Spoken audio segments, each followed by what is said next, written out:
So I would like to thank all of you for coming. This is a really special workshop. The purpose of this workshop is to really introduce people so that each of you can become ambassadors from Earth to these other civilizations. I have just returned from the desert. We were out in Joshua Tree Wilderness in that area for a week doing the CE5, Close Encounters of the Fifth Kind protocols.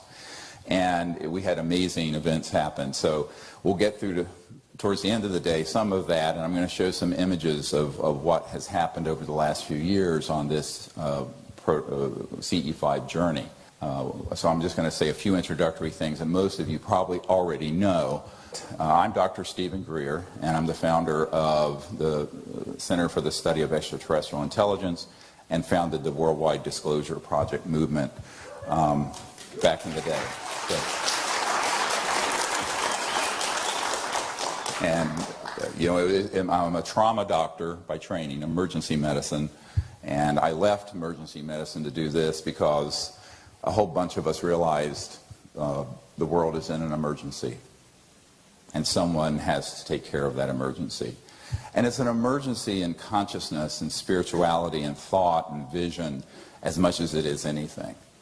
And it's very important for each of us to understand that those who live on the planet right now, I always joke, those between the ages of puberty and senility, I think it's most of us in here, are responsible for the opening of an era that will last 500,000 years. So we're literally the bridge generation. We're the last generation to know about and really be sort of affected deeply by an old order and a corrupt, divided world of war, and a new civilization, the hallmark of which will be universal peace. Not just peace on Earth. The window for that was 1917. Universal peace. Peace on Earth and throughout the cosmos.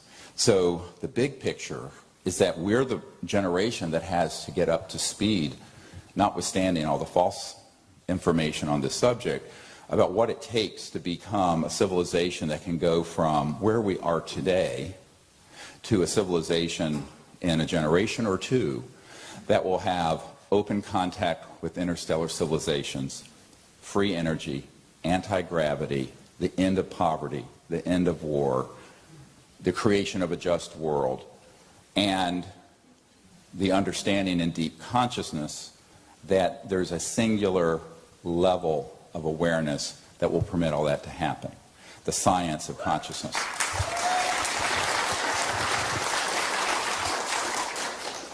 One of the shocking things that most people don't realize about the sort of path that we've been on is that we're now in the 25th anniversary of the Close Encounters of the Fifth Kind initiative, which is when humans deliberately go out to make contact with these civilizations in a peaceful paradigm of universal peace and universal cosmic awareness.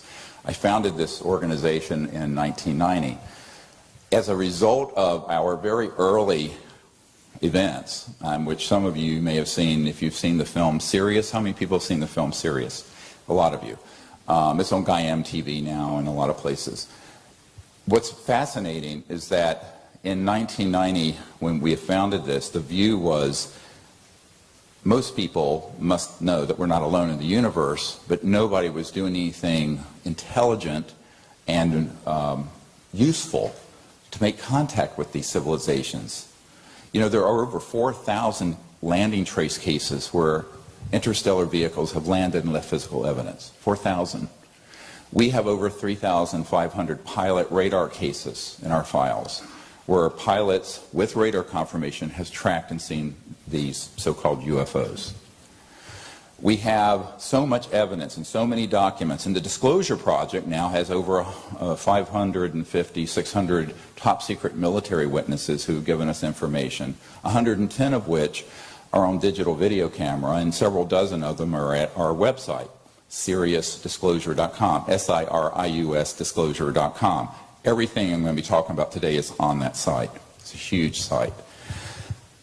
And yet, with all that data and all that information that began to be accumulated in the 50s, 40s, 50s, and 60s, nobody had the thought, just the simple idea, to go out and not just be passive sky watchers, but actually engage these beings as co-equals on this planet. Very important concept. We're not talking about deifying or demonizing these civilizations. We're talking about realizing the light of consciousness whereby each of us are awake is exactly the consciousness whereby they're conscious and awake.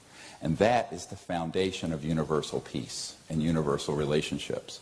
It isn't going to be based on intellect or even our emotional tendencies or our physical appearance or our genetic background, although we may share some. I'll get into this a little later.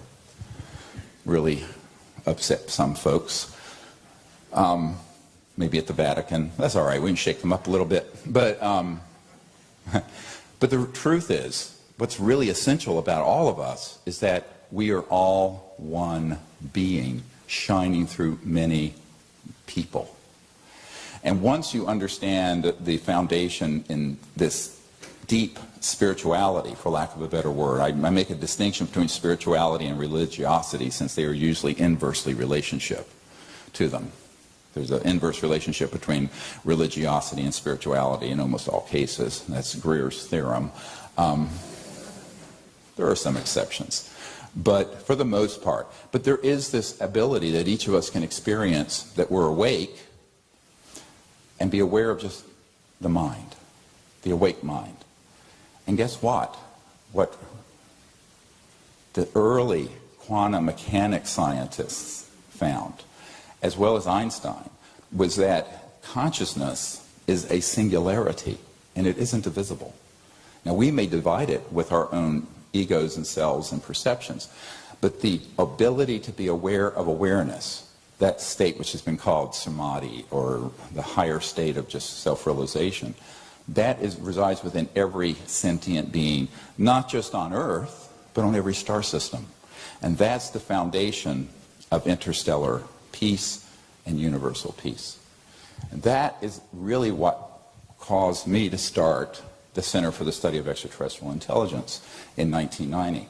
And within a few months of starting it, we went out and using these protocols and techniques I'm going to share with everyone today, which you can then, when you leave here, practice them. You'll be surprised what happens. You know, be careful what you ask for and you may get it. You know, that's what's... it's amazing.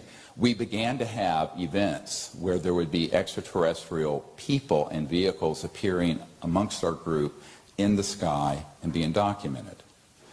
And in 1992, many of you know what happened near Pensacola, Florida, and we were out on a beach, and we were doing this, and there were maybe 50 or 60.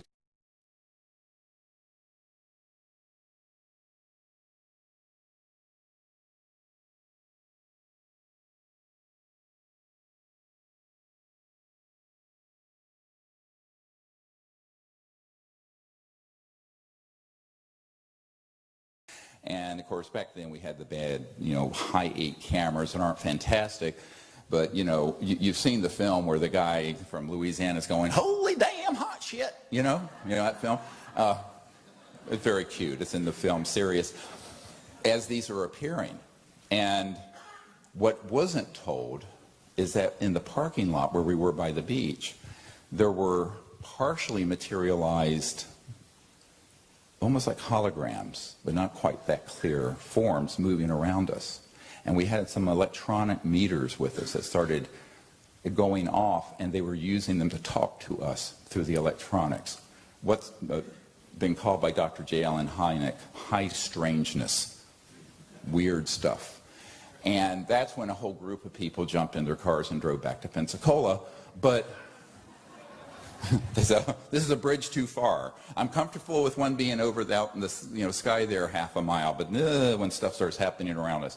So I want to take everyone through today the kind of phenomenon, epiphenomenon, manifestations of interstellar intelligence and how it can appear around us. It is absolutely not what you think. If you've been reading a lot of UFO books and seen a lot of movies and whatnot and things like Independence Day. What it really is how technological systems begin to interface with consciousness and thought. And transdimensional technologies interface with the conscious universe. And, you know, as one scientist once put it, the total number of minds in the universe is one. It is a singularity. But that has actually been proven scientifically. If you look at the work of Dr. Bob Jahn, J-A-H-N, at Princeton, and he and I knew Dr. Jahn before he passed away, and he had the Princeton Engineering Anomalies Research Lab, the PEER lab. And there are other people who've taken on that work. And in that research, they found that you could put a random number generator in front of you that's just spitting out zeros and ones, put your awareness on it, and shift the bell curve of what it should be putting out, zeros or ones, by just your intent. Not touching it, no direct electromagnetic or physical touch, just your mind and your intention. Now, what is that? Well, it means that the conscious mind, whereby you're hearing me right now, is actually an omnipresent field without boundaries in space and time. And yet, paradoxically, it's present at every point in space and time in its completeness. It is indivisible. Now, we chop it up into my awareness, his awareness, her awareness, etc. In reality, it's awareness. And everyone says, how do I go there? I say, you don't have to go anywhere. It's just you let your mind be silent and centered and still, and you begin to go deep into just the quiet mind. That's all it is. It's simple. It really is simple. People make it way too difficult. And you don't need to lay on a bed of nails for 50 years or sit on ice cubes in the Himalayas to do this. So before I was a medical doctor, as many of you know, I had an experience where I died. I was 17 and almost 18, and I was very sick, and I had a near-death experience. And in that, of course, I was raised, my family were devout atheists. And if it didn't fit in a test tube, it didn't exist. So there was no such thing as a soul, there was no such thing as a divine being, there was no such thing as an afterlife, etc. Well, when I had this near-death experience, I learned that that wasn't true. But the religious teachings weren't necessarily true either. But it was a beautiful experience. And what it really was is that I had an experience because I so much loved space that I went out into space and experienced the entirety of the cosmos as an awake being that was the same as my awareness. And it was a singularity. And I became a singularity with that awake being. And a whole series of things happened, which is recounted in my book, Hidden Truth, Forbidden Knowledge. It's sort of an autobiography of a lot of this that you can get at our website. And it's an amazing series of events. The key thing I'm wanting to share here is that it made me realize that the mind, whereby we're awake and whereby we're conscious all the time, whether we're driving down the freeway or working in the emergency department or doing whatever we do, that mind is, as it were, shining through the window of our individuality, but it is always connected indivisibly with this unbounded state. So we can either be open to it or closed to it. We can choose to be super conscious, or we can be like zombies in The Walking Dead. But that's our choice. Now, to experience that, it takes a little bit of discipline because we've been trained. You know, children sort of slip into that awareness very easily, and then we beat it out of them, our educational system. But we have the ability to sit quietly in a meditative state and experience that field of unbounded consciousness, conscious intelligence. And so after this near-death experience, I began to learn meditation. So I was very curious, what can I do to make this an everyday part of my life? So I became someone who started studying the Vedas and Vedanta and different types of breathing, yoga and mantras and every kind of tradition in the world, Sufi, whatever it was.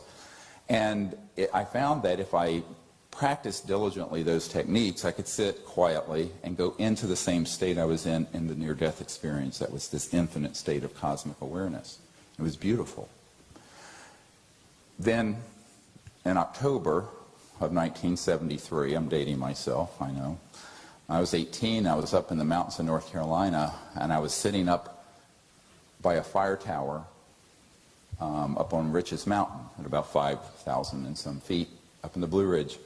And I was in deep meditation, and suddenly, after the meditation, I realized I wasn't alone. And there was I thought it was a deer that had beautiful almond-shaped eyes that was standing on its legs. I was an 18-year-old kid. I didn't know what this was. But it was an extraterrestrial life form. It touched me on my right shoulder, and all of my hair stood on end. Sort of like, and that's when I had a lot of hair. And it was this beautiful experience. And with that, I sort of like shifted out of space-time with this being in space with them. And it was in space. It was beautiful. And so began the experience of me using consciousness to make contact with these interstellar beings. And I began to experiment with it. So here I am. I'm an 18-year-old college student, and I'm experimenting with this. And every night that I do it, the National Park Service rangers and people are reporting UFOs being seen all over the area. And this big wave of UFOs start. And I realized that this really works, that you can go into quiet mind, remote view these civilizations wherever they are, using consciousness to see, set up a vector, like a landing vector if you're flying into LAX, that we do electronically, but you do this with thought, show them where we are, and ask them if they're able to come and interact with us. Now, they're not puppets on a string, but more often than not, something will happen. And so I didn't know what to do with this. I'm 18 years old, and I go, well, this is all very interesting, but kind of strange. And then I go on doing other things. And in 1990, I was basically visited and asked to start this entire effort, the CE5, Close Encounters of the Fifth Kind initiative. And the reason for it was that I later learned that there were a group of world leaders in November of 1989, including Papa Bush and Paris de Cuellar and a whole bunch of people who wanted to end the secrecy on this subject, but not in a way that was very conscious. And as an sort of result of this, and then the aftermath of it, something happened that shut that down. And when I had the meeting some years ago with Prince Hans-Adam von Liechtenstein, who's the Crown Prince of Liechtenstein, prior to a meeting with him, he had sent me a letter and said, Dr. Greer, you won't be able to do disclosure or contact, but not for reasons you think. I said, what? But I don't want to talk about it. I talked to him on the phone at his castle. But he says, well, I'm going to come to New York, let's meet. So we met. And what I discovered was that he and the other people who had been planning this in 1989, now remember this is over 25 years ago, didn't know that within the unacknowledged special access projects, which are the super secret projects that deal with this subject, not just in the US, but in Great Britain, Australia, all over, there's representation in every country, China, Russia. It's sort of its own transnational entity that kind of runs sub rosa and beneath the radar of normal governments. That there was a compartmented operation that had been practicing and had perfected the stagecraft of hoaxing contact. Now this is the part of the story that people do not like for me to tell, but you need to know it, and it's controversial. But it's essential if you're going to become someone who has clarity on this subject. Beginning in the late 40s and 50s, experiments began with electronic systems that led to the ability to alter awareness, but also to create life forms that look like aliens but are not. These are called program life forms. And by 1954, October, we had perfected electromagnetogravitics. What am I talking about? High voltage systems with certain resonant fields and certain specialized materials that allow for us to have lift. A UFO, man-made. So man-made UFOs, which began to be experimented with Wernher von Braun and others for Adolf Hitler in the 40s, the OSS that became the CIA through Operation Paperclip brought those folks into our intelligence community and into our early aerospace program and created a whole parallel secret space program that did not involve rockets. So, I always tell people, if you're a rocket scientist, your knowledge is pretty much locked to 1940s. Everything that has been developed since then has been classified. Now, because of this, maybe we can turn off cell phones, thank you. Because of this, there became, as Eisenhower warned, a vast military-industrial complex that was so classified that eventually he lost control of it. And no president since Eisenhower has had operational control over all of these compartments. Now, by the time 1989 came around, there had been probably 100 generations of exponential development of those technologies. And as Ben Rich said, and as I'm sure you saw in the film, Sirius reported at a meeting that Jan Harzan from IBM was at that meeting, he's now the head of MUFON, that we basically had the technologies to take ET home. And that the way that communication happened is that it's like ESP, and every point in space and time is connected to every other point, which is, of course, what we've been saying for a long time. But the technologies that exist in these classified programs begin to be attached to an agenda to deceive people. Because here's what someone said to me in the early 90s as I was preparing to brief the director of the CIA. You hide it in plain sight. You hide everything in plain sight. It's all there. But you put a spin on it so that people are deceived. So it's either ridiculous or it's made to look kooky to keep it out of the mainstream media or academic circles, or it's something very frightening, so people don't want to approach it. They're terrified.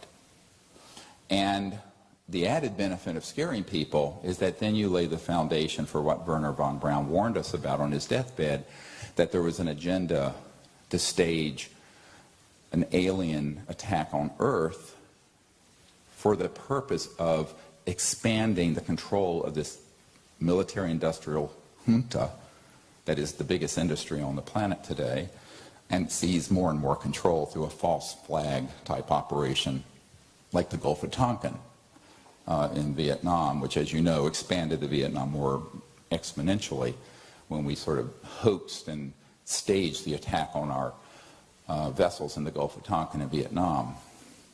But this would be on a cosmic level. So beginning in the 50s and 60s, a plan was created to have events happen, controlled events, that would convince people that they were having experiences from ETs that were actually being done through what's called stagecraft from people. Now, Pérez de Cuellar didn't know this, the UN Secretary General, nor at that time did Papa Bush, the elder, not W, who was President of the United States in 1989, or Prince Hans Anna von Liechtenstein. But so what happened, and many of you may have heard of this through some of the work and research Bud Hopkins did, was that Pérez de Cuellar was abducted out of his limousine at 3 in the morning out of Midtown Manhattan. Of course, and he was told by the, quote, aliens to stop the disclosure effort, and that if he didn't, every world leader involved, including the President of the United States, would be abducted. And this blew up, I'm quoting from the Prince, like an atomic bomb in the Bush White House. the whole thing was shut down. Everything was shut down.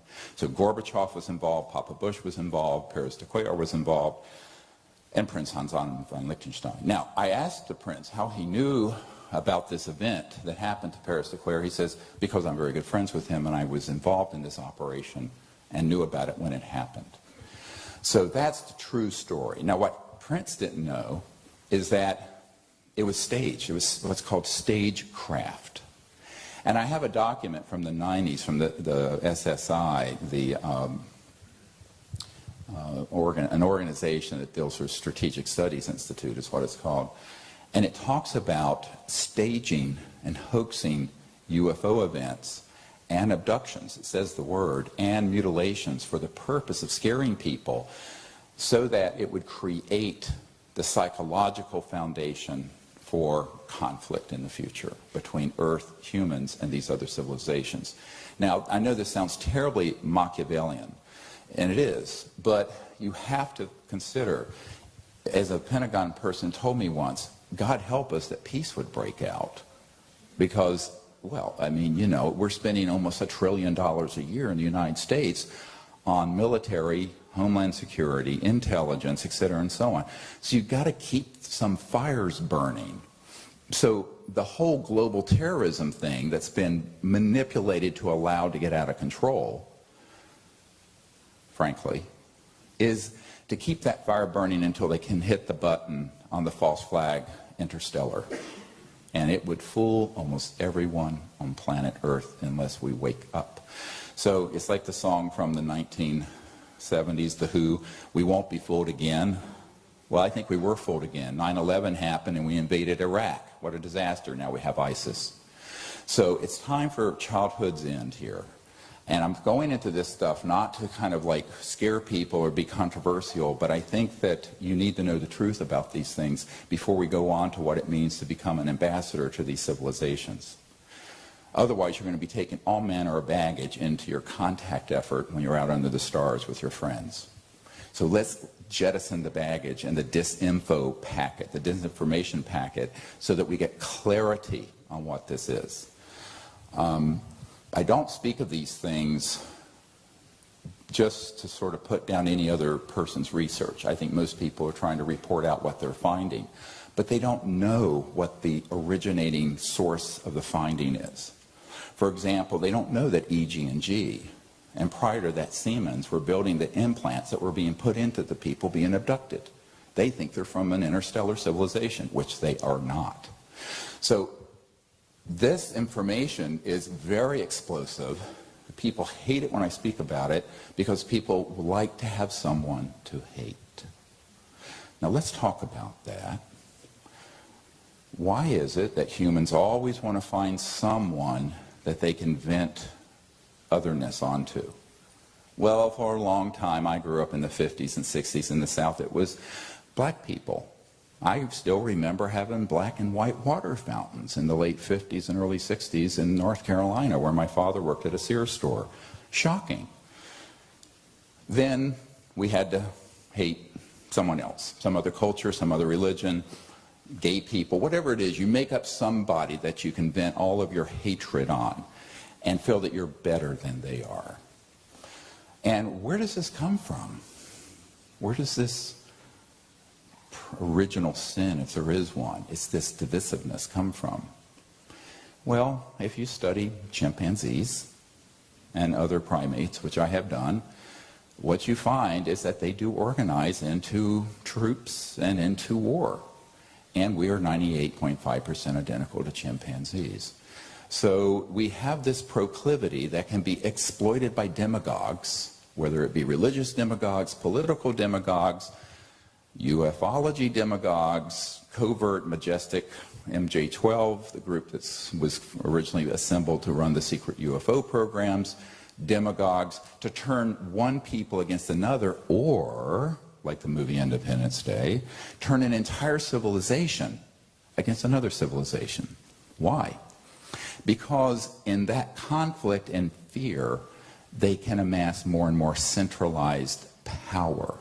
It's all about control and power. So how do we It's like that song from In Vogue, Free Your Mind. You know, it's like, you know, remember that song? You got to free your mind, honey, because here's the problem. If you pull all that into your paradigm, what you're going to do is simply replace one enemy for another. And that's what they have always wanted us to do. They've always had at the ready the next level of conflict, the next level of enemy.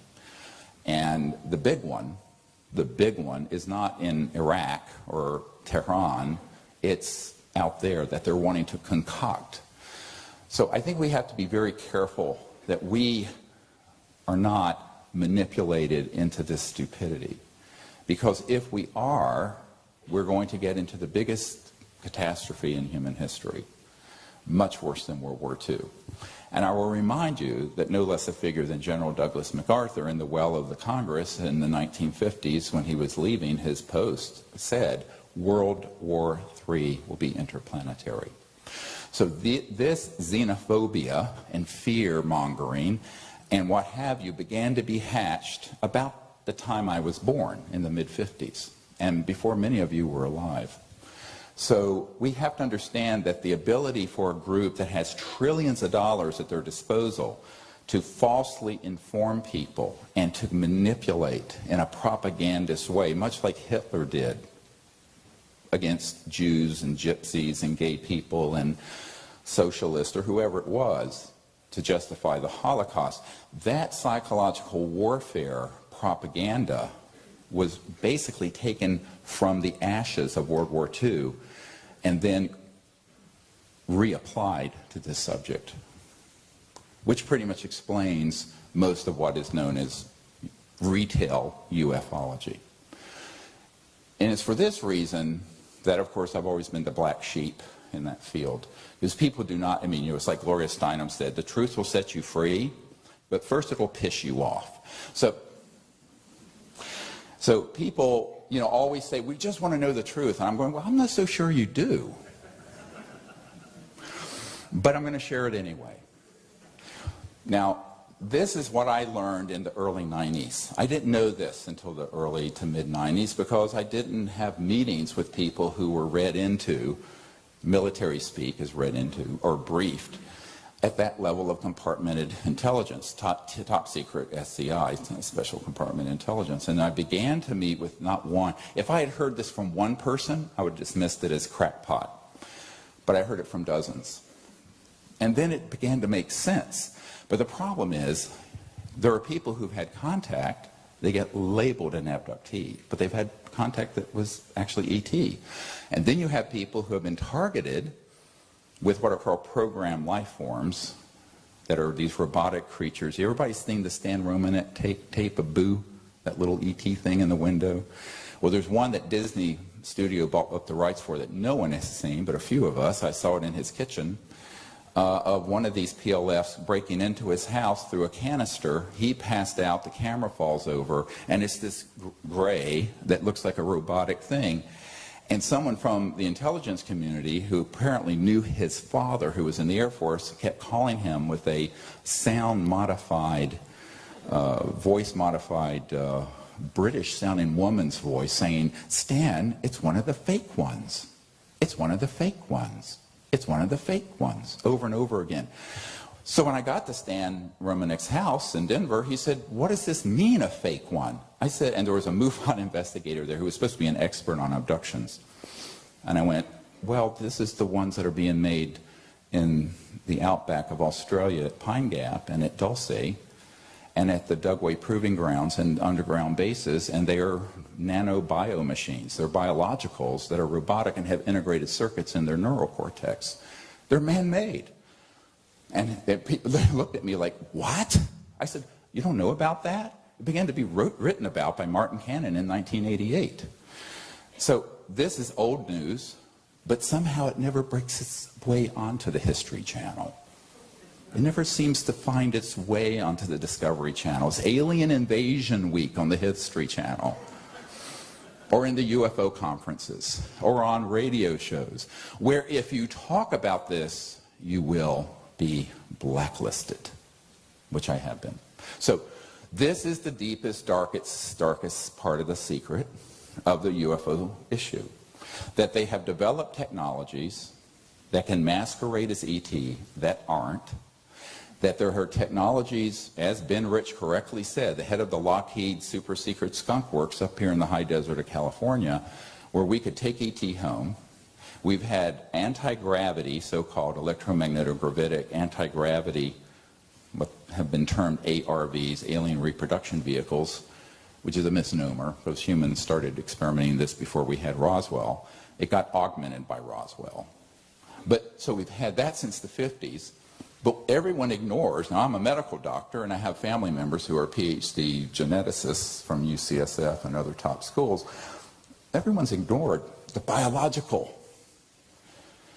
So people think that, well, UFO people get their minds around the fact that there's been some really top secret stuff that's happened with free energy and anti-gravity, but a concomitant level, and maybe larger level, of top secret research has been done on biologicals.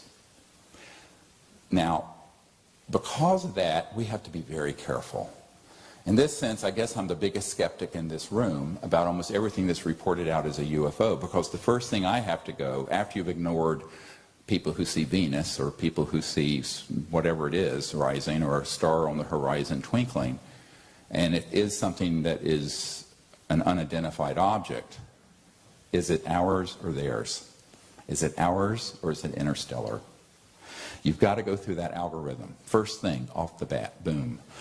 Now, most people won't even get their mind around the fact that there are UFOs out there. Never mind that there is a secret Air Force and Space Force that has these technologies. Now, it doesn't mean that we've been allowed to use them as much as some of the information in the UFO media would report. It's not as if we're flying around the cosmos on these things, because Earth is under a relative, shall we say, quarantine until we stop acting like mad dogs. And you know, in the emergency department, there's something called an involuntary commitment, so that when someone is of danger to themselves or others, they're committed for a psychiatric hold so they don't go out and shoot up a school. Or do something else. So humans, unfortunately, have not evinced the requisite peacefulness and higher consciousness to be entrusted with interplanetary and interstellar travel. But this has pissed off the classified projects to no end. So it's developed into a little bit of a shooting war that a lot of people don't know about. So here's the next thing I'm going to drop on you. If you're not on the edge of your seat yet, you will be. Beginning in 1940s, we worked on things that might be called in the sort of pop culture Tesla technologies, things that were high voltage systems that created strange electromagnetic effects. And this goes back actually to the late 1800s, mid to late 1800s and early 1900s. But by the 1920s, they were doing work like T. Townsend Brown, who later kind of became the core of the RAND think tank, and was pulled into secret Air Force and Army and Air Force operations. But in the 20s, he was doing things with high voltage systems causing mass cancellation so that things would float and lift and move. And it wasn't ion propulsion. That was 1920s. A similar level of research and development was going on using communication systems, but also what are called scalar or longitudinal weapon systems. Everything from so-called radionics and psychotronics that affect thought and consciousness to devices that could be weaponized as a burst of energy to interfere with something at a great distance. In other words, something very sophisticated. So when in 1945, a little bit of history here, we're at a school so we can be professorial for a minute, there was a thing called the Manhattan Project out here in White Sands, where we detonated eventually the first atomic bomb, which subsequently the United States dropped on Hiroshima and Nagasaki. But there was by 1947, there was only one atomic bomb squadron in the world. The Soviets didn't have it, the British didn't have it, the French didn't have it. They were working on it. And it was in a place called Roswell, New Mexico. And all of you know what happened at Roswell, except you don't. You don't go from interstellar distances and just lose your way in broad daylight over the desert of New Mexico and run out of gas and crash. All right, so let's pretend we have a brain. What actually happened, and this is in a document on our website from the FBI, from Guy Hotel, a field agent, to the J. Edgar Hoover, is that a special and new radar installation, euphemism, radar, electromagnetic, but it was configured to have this scalar longitudinal energy in it, which basically, what that is, you know, light is a wave like this, you know, okay, and if you have a laser, it's all one wavelength that is synchronized coherently, which is like green or blue or red. That's what a laser is. And this crystal is used to create that coherence. But then, what if you have light that is a point that doesn't have a wave aspect, but it's just a line? Well, now you're going in multiples of the speed of light. And it is. It is not limited to the speed of 186,000 miles per second. But that technology can and has been weaponized. Okay, so now we get to what was really at Roswell that they were experimenting with that caused two ET vehicles to run into each other. One crashed north of Roswell and just exploded in smithereens because it hit the other one when they switched the system on, because it was a fully materialized 3D object, which they are very careful not to do anymore. We'll get to this. The other one continued on a western trajectory and impacted near Socorro, and that's where the little EB, the little extraterrestrial biological entity, was retrieved that you've heard about. That did happen. So that whole cat and mouse game, or cowboys and Indians nonsense, began in the 40s. Now that's 70 years ago almost, 68 years ago, this summer. So the technologies that allow for tracking, targeting, and hitting interstellar vehicles has gone through multiple generations of refinement. And I won't bore you, we don't have enough time to go into all the information we've collected on this, but just from an operational fund of knowledge you all need to have. A man that I know who was an electronics genius had a corporation that developed a neutrino light detector.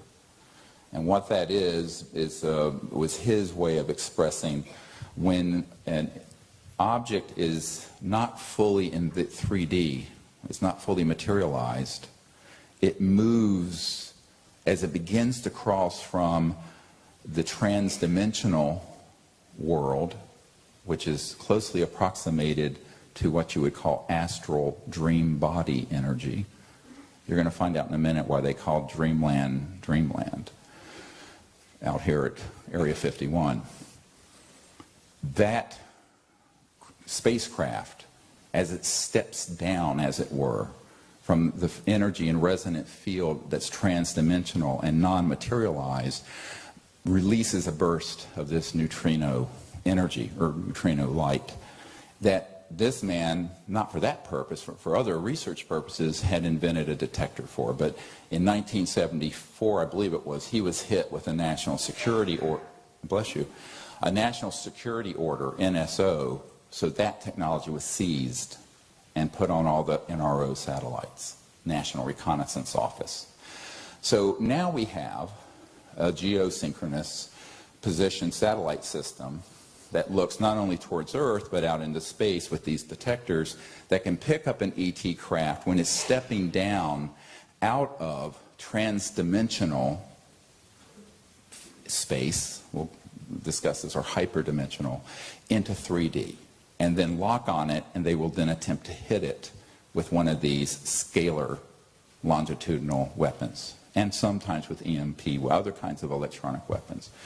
And so began the era of what Lynn Stringfield called the crash retrieval process, where over a period of time from the 40s up to not that, well, still going on, where objects were on occasion, now the hit rate isn't that high, but where on occasion they would be able to target and hit these objects with these electromagnetic systems, and they would be damaged or destroyed or would crash. I have one man on my team who worked near Fort Huachuca, which is Army Intelligence Headquarters, and there's an underground base there. And back in the 70s, at that time, they had 9 extraterrestrial vehicles that were in storage there, and also the bodies from different species had been autopsied near Fort Huachuca, which ironically is near Tombstone, Arizona. There's some weird ironies in all of this. Now, why did I divert into all that? Because when I stepped on the stage in 1990, starting the Close Encounters of the Fifth Kind initiative, using consciousness and remote viewing to contact ETs, we stepped into a hornet's nest that had been in the making already for 40 or 50 years. And what the result of that was, I was immediately contacted by people in the intelligence community, and the former head of Army Intelligence and some NSA people who said, "What the hell do you think you're doing?"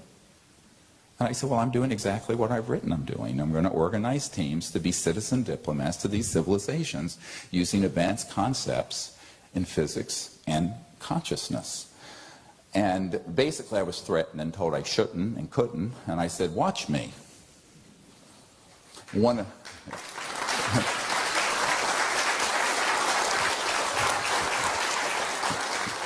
This was my initiation into, so now we're 23 years into me. This was in April of 1992 when this happened to me. And I was taken to a room till 3 in the morning and given the rubber hose treatment. Basically, and I turned to this guy who was on this majority committee for intelligence, Majestic, and I said, look, I'm going to do this. I'm not rich, but I'm a doctor. I don't need your money. I died when I was 17, and I know there is no death, and death is a myth, so I'm not afraid of you. And I figured out the Rosetta Stone of contact, and there's nothing you can do about it if enough people start doing it.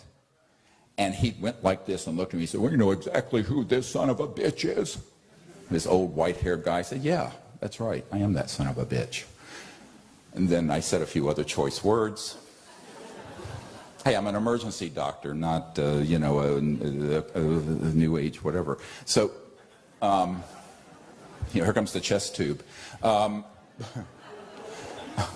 Nice.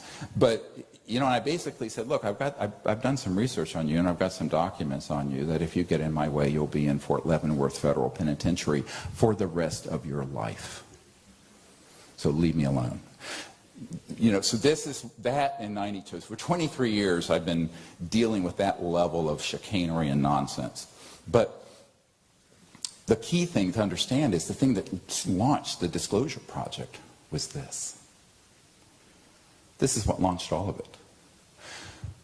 They knew we had figured out the Rosetta Stone where people can be, every ordinary people like me and you, forget the government, high and mighties and all that, can become ambassadors from Earth to these people.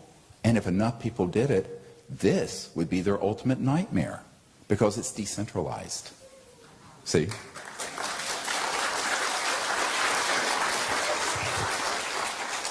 I liken this to cosmic civil disobedience.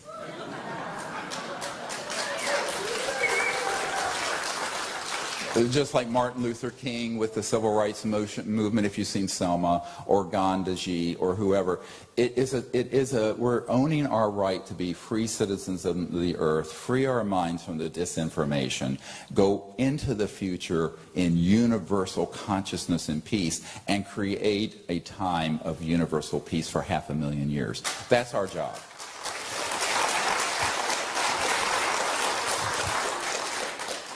Now, the specifics of this get really interesting because a lot of people don't know how the Disclosure Project started. And I'm going to give you a real quick trip through this.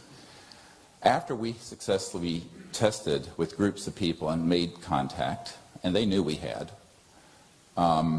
it made its way up through the chain of command, and by the time President Clinton got elected and took office in January of 1993, some folks approached me who said, look, we really love what you're doing, and it's time that this should happen. But we need to reach out to people and deconflict, was the military term, what you're doing with the military operations that are targeting and tracking these craft. I said, well, that'd be great if we can do it.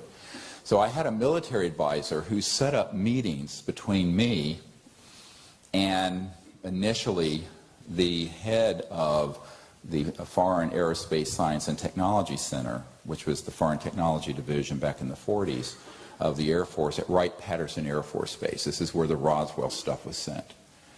And what was interesting, the guy who set up the meeting was the head of intelligence for the Joint Chiefs of Staff, a Navy guy who later became the DNI, the Director of Naval Intelligence. And he asked Wright-Patterson to take this meeting with me. And they said, no, we won't. So he went to the head of the Air Force and ordered it. And the head of the Air Force Intelligence ordered the meeting. So then I went to it. And so I went to the meeting with this, the energy of this. I didn't care what they had there because I already knew what they had there. I went there to tell them what we were doing and to ask them to respect our space and leave us alone. And that was the beginning of a series of briefing with top military folks in 1993. The other thing that happened around that time is that a group of us decided to make a run at the incoming President Clinton, who was open to this and had told friends of his that contacted me that he was incredibly interested in UFOs but didn't know what to make of it, and that he and his CIA director, R. James Woolsey, had asked about it through channels and had been basically lied to. If you read Webster Hubbell's book, Friends in High Places, he talks about the fact that the president tried to find out about UFOs and, quote, were not happy with the answers they were getting.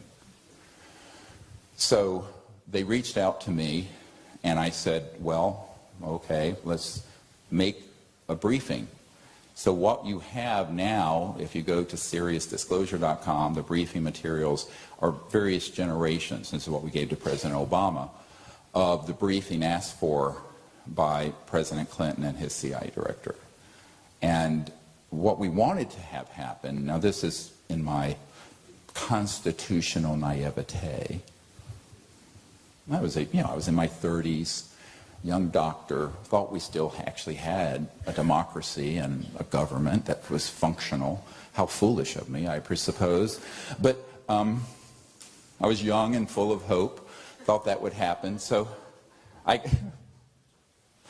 contacted, we did this and asked the president, and after I briefed the CIA director, and it was a huge white paper that's in my first book, Extraterrestrial Intelligence, the Evidence and Implications. Most people don't realize that book exists. It has all these white papers in it.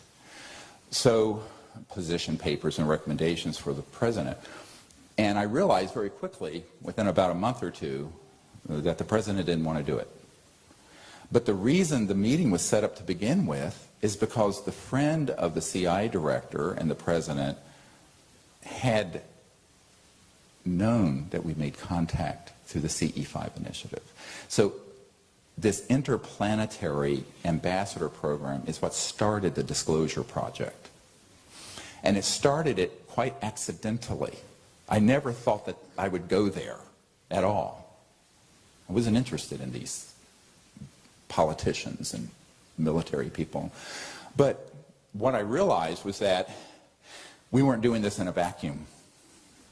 We're doing this in a world that's become an armed camp, and we needed to take that into account if we were going to do it wisely and carefully. So I started this whole process, and it was called Project Starlight. The Associated Press sued the Clinton Library and got these documents a few years ago. And I was kind of mentoring a guy named Lawrence Rockefeller about this, who was friends with the Clintons, and it goes on and on. So, and you can read about that and hear about that another time. But the point I'm making is that the reason all that happened was that we wanted to have the president lead the effort with contact and disclosure.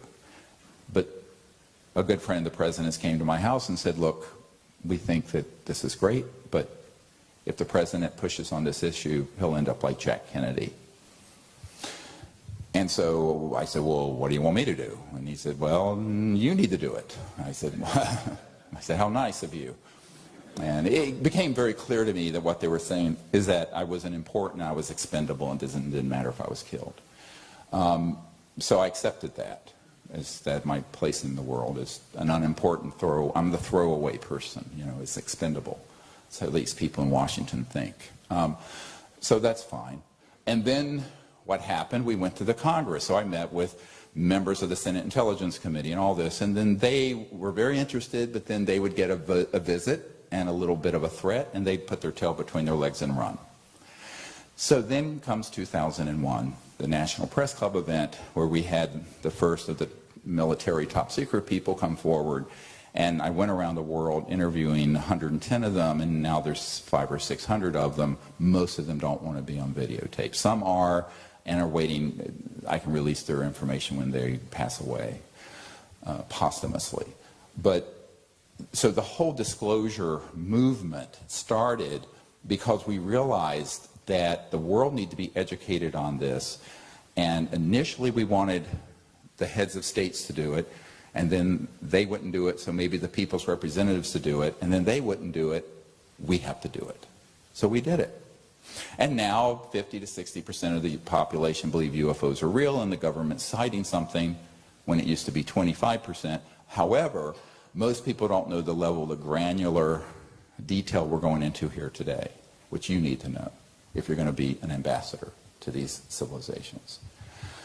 Now, the CE5 initiative was always what was in my heart and soul as the really exciting, beautiful thing to accomplish. To create teams of people all over the world who would go out using this concept in peace to make contact with these civilizations, direct contact. And that's what we did. And so initially it was just a few people, then it was a few hundred people.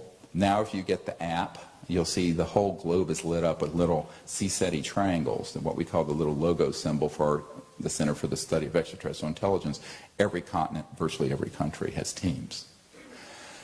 By the way, if you want to find who's in your area, you just go there and download the app. It's a free app.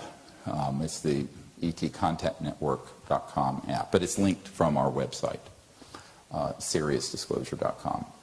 There's also a training app that takes you through the remote viewing course, all the protocols and everything that's also available. And there are thousands of people doing that. So now we have teams on every continent and virtually every country doing this. And it's creating what Rupert Sheldrake called the morphogenic field effect.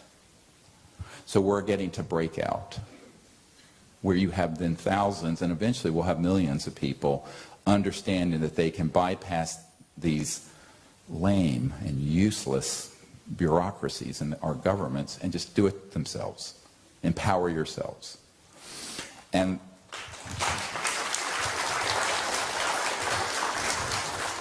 someone once asked me, you know, because there's a NASA regulation about having contact with extraterrestrials, I said, well, first of all, the people who wrote that don't know what you're talking about. And secondly, if you need an authority figure to say it's okay to do this, I hereby give you permission.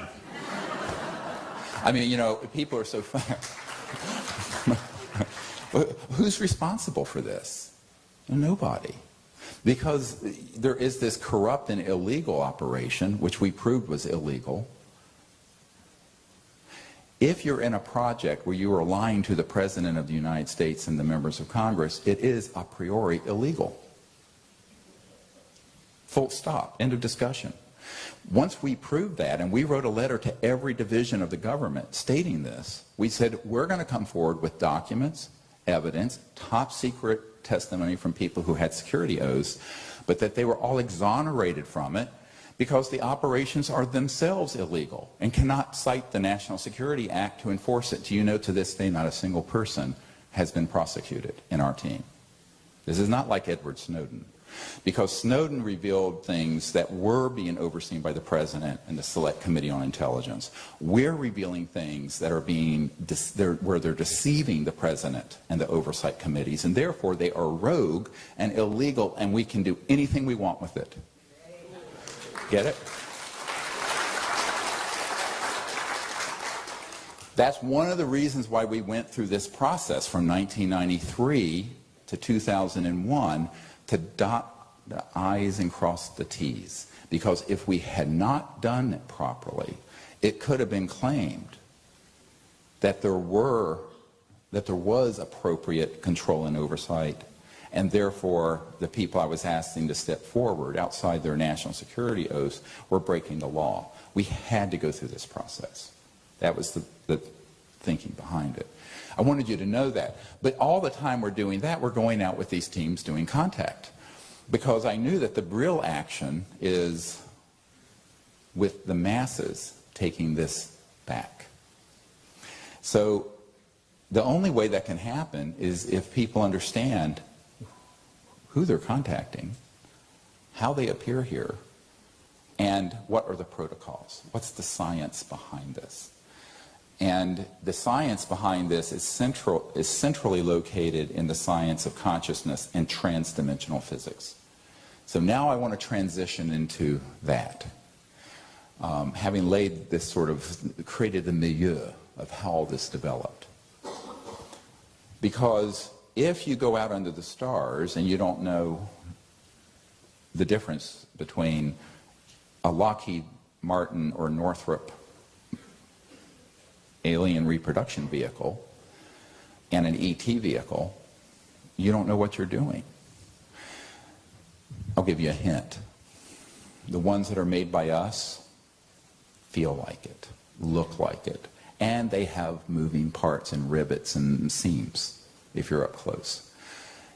Interstellar vehicles do not. Now, we need to go into something what I call interstellar transdimensional technologies. And the first one, and the most important one, is how do you communicate? You know, at certain points in the orbits, the Earth is an hour by cell phone or electric radio signal from Mars, our closest planet. So if you had to say, hello, how are you? You'd have to have an hour for someone to get the signal, and then they say, I'm doing fine today, how are you? And it took us 2 hours to Mars. And I remember when I was meeting with the CIA director, his wife came, who was the chief operating officer of the National Academy of Sciences, and she was prescient enough to ask the question, what, how are they possibly communicating with their home planet once they get here from another star system? I said, yes, the speed of light is just too damn slow. It's only 186,000 miles per second. So to get just across our galaxy, and we're one of billions of galaxies, the Milky Way, it'd take 100,000 years, Earth years, to get a signal from point A to B, and another 100,000 to get the message back. And I thought to myself, well, do I tell this lady the truth and seem like a kook? Or do I tell her something that sounds scientific and be respectable? And I decided to tell her the truth. So I said, here's the thing.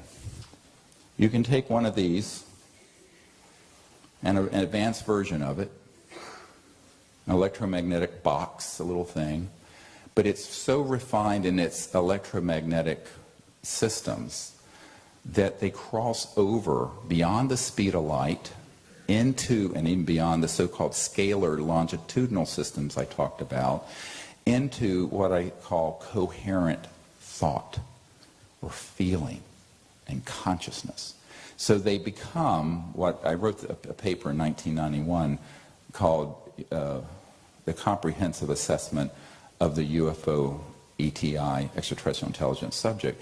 And in it I talk about technology-assisted consciousness, which is when you have a technological device that augments your awareness and assists with remote viewing and communication. Okay, so that's technology-assisted consciousness. But there's also consciousness-assisted technologies, where the consciousness of the person assists the technology or the guidance system or the what have you on the spacecraft. It goes both ways, is what I'm saying. So there's TAC and CAT. So technology-assisted consciousness and consciousness-assisted technologies. And what this means is that you can put your awareness in a coherent way from a centered intent, and this would then begin to communicate. So you don't have to touch it, and you don't have to have an electromagnetic signal to it. Exactly what Dr. John at Princeton Engineering Anomalies Research Lab, who was Professor Emeritus of Engineering, not New Age crystals, discovered. That the conscious mind and thought in a coherent way can interface with an electromagnetic device. But in that case, it was just causing sort of a crude response. Here we're talking about precision. Precision devices that interface with thought and consciousness. Now, why is that? First of all, it has to be. If they're from another star system, they have to have that.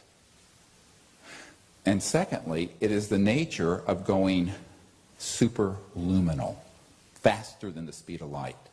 So the instant, let's say you take an object and you put a resonant field around this at certain voltages, and it begins to shift the angular momentum and spin of all the atoms. I'm not going to get into too much physics here because you'll all fall asleep. But this can just begin to shift. Now, it may first become massless or approach masslessness and begin to float. But you can shift it a little further and it disappears. Quote, unquote, dematerializes. That's the pop term for it. But that it's actually just shifted into another dimension. Okay? This is why the trans-dimensional physics are what is really, that whole area of science is what's really key. So once you reach the crossing point of light, the ability to move something out of linear 3D or 4D, if you won't count time, space and time, you move it into an energy field that very closely approximates visualized thought. How many people here have had a lucid dream where you're flying in the dream? I'm just curious to see. Almost everyone. Here's some news. That's what that is. So, very close to it. Okay, we're going to get into some refined ideas here. So when you are actually in the dream state, and what the Aboriginals in Australia call dream time, you're actually, you're so-called, the mystics called it astral body, but it actually has a physical component. I don't like the term metaphysics. So you just say metaphysics, well, you don't know what it is. It's nothing metaphysical about it. It's very physical. So your astral body actually is a sort of thought light form blueprint that actually manifests the physical body, not the other way around. And within that body of light is the thought body, the essence of the thought, essence of what you are, and within that is this field of quiet consciousness. So as it turns out, and many other layers, I'm doing the big ones, it turns out the entirety of the cosmos, not just the universe, but all these other dimensions are folded perfectly like a quantum conscious hologram inside you and you and you, every single one of us, everyone. So you don't have to go anywhere to see distant places. You go within. Inner space and outer space become one. Does this make sense? Now when you're traveling in a spacecraft, and a little bit of nuance here, you're using technologies that have shifted the entire spacecraft and the people in it into another dimension that is a higher frequency than the speed of light and the speed of electrons. But it's still very much a science. And then you can go from point A to point B, not in 100,000 light years, but maybe in a couple days. It's not instant. The thought is instant, but there is a coefficient of drag because of the thickness of the astral component as it moves on the underbelly of 3D space-time. Get it? Well, I'll go through this a little more in detail in a moment. So I know we're getting into some really deep science here and also consciousness. You've got to understand this to go out and know what you're doing. Now, what I call the gap, or the interface between 3D, 4D, and 5, 6, 8, 10, 12. People say, how many dimensions are there? I said, how many numbers are there between 0 and infinity? There's an infinite number of gradations and degrees. But there are certain clear points of breakout. Well, a big one is beyond the speed of light. So the crossing point of light requires you to understand the electronics, which in the propulsion system of these craft, they do use crystalline materials and nanocrystalline materials, very high voltages at certain resonant frequencies. They can get lift and they can create a bubble, if they're fully materialized still, a sort of a space-time bubble around them where they can move at 100,000 or 200,000 miles per hour and make a right-hand turn and not kill everyone on board because it's controlled for 1 G. But they can also just be hovering above your house, but shifted beyond the resonant field frequency of electrons and light into this other dimension. So it could be, there could be an interstellar vehicle in this room. You wouldn't see it. You might detect it, and you might be able to remote view it, and we may be able to have some instruments that would pick it up. We'll get into this in a moment. Is this getting too weird too soon? Okay, in the first hour I wanted to go, okay, so here we go. Now we're going to get into the really weird stuff. So, all right.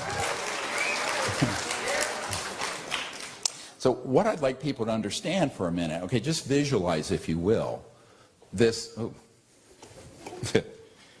there. Not exactly surgical quality chair, but sorry, just sewed up your eyelid to your forehead. We have now in our awareness this ability to understand that the mind, the conscious field, which is infinite, omnipresent, and your thought body, that's visual, the so-called astral, and then thought that is beyond the visual, the essence of thought, the called causality. Paramahansa Yogananda called it the causative universe, the causality, the essence, the seed, essence, knowledge of things. All of this is folded within us. And this is why it's been said by the Sufi masters, thinkest thyself a puny form, when within thee the universe is folded.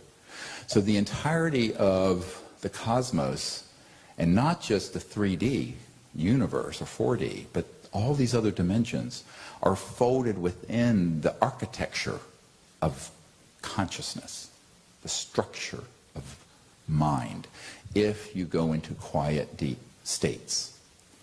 And this is why so many people who go into the meditative deep state begin to experience and see other dimensions, including those who passed on out of their physical bodies into those worlds, but other strange things, like interstellar vehicles that may be hovering above your house that aren't visible with the naked eye, but pop into your vision, and then start turning on your cell phone and communicating with you.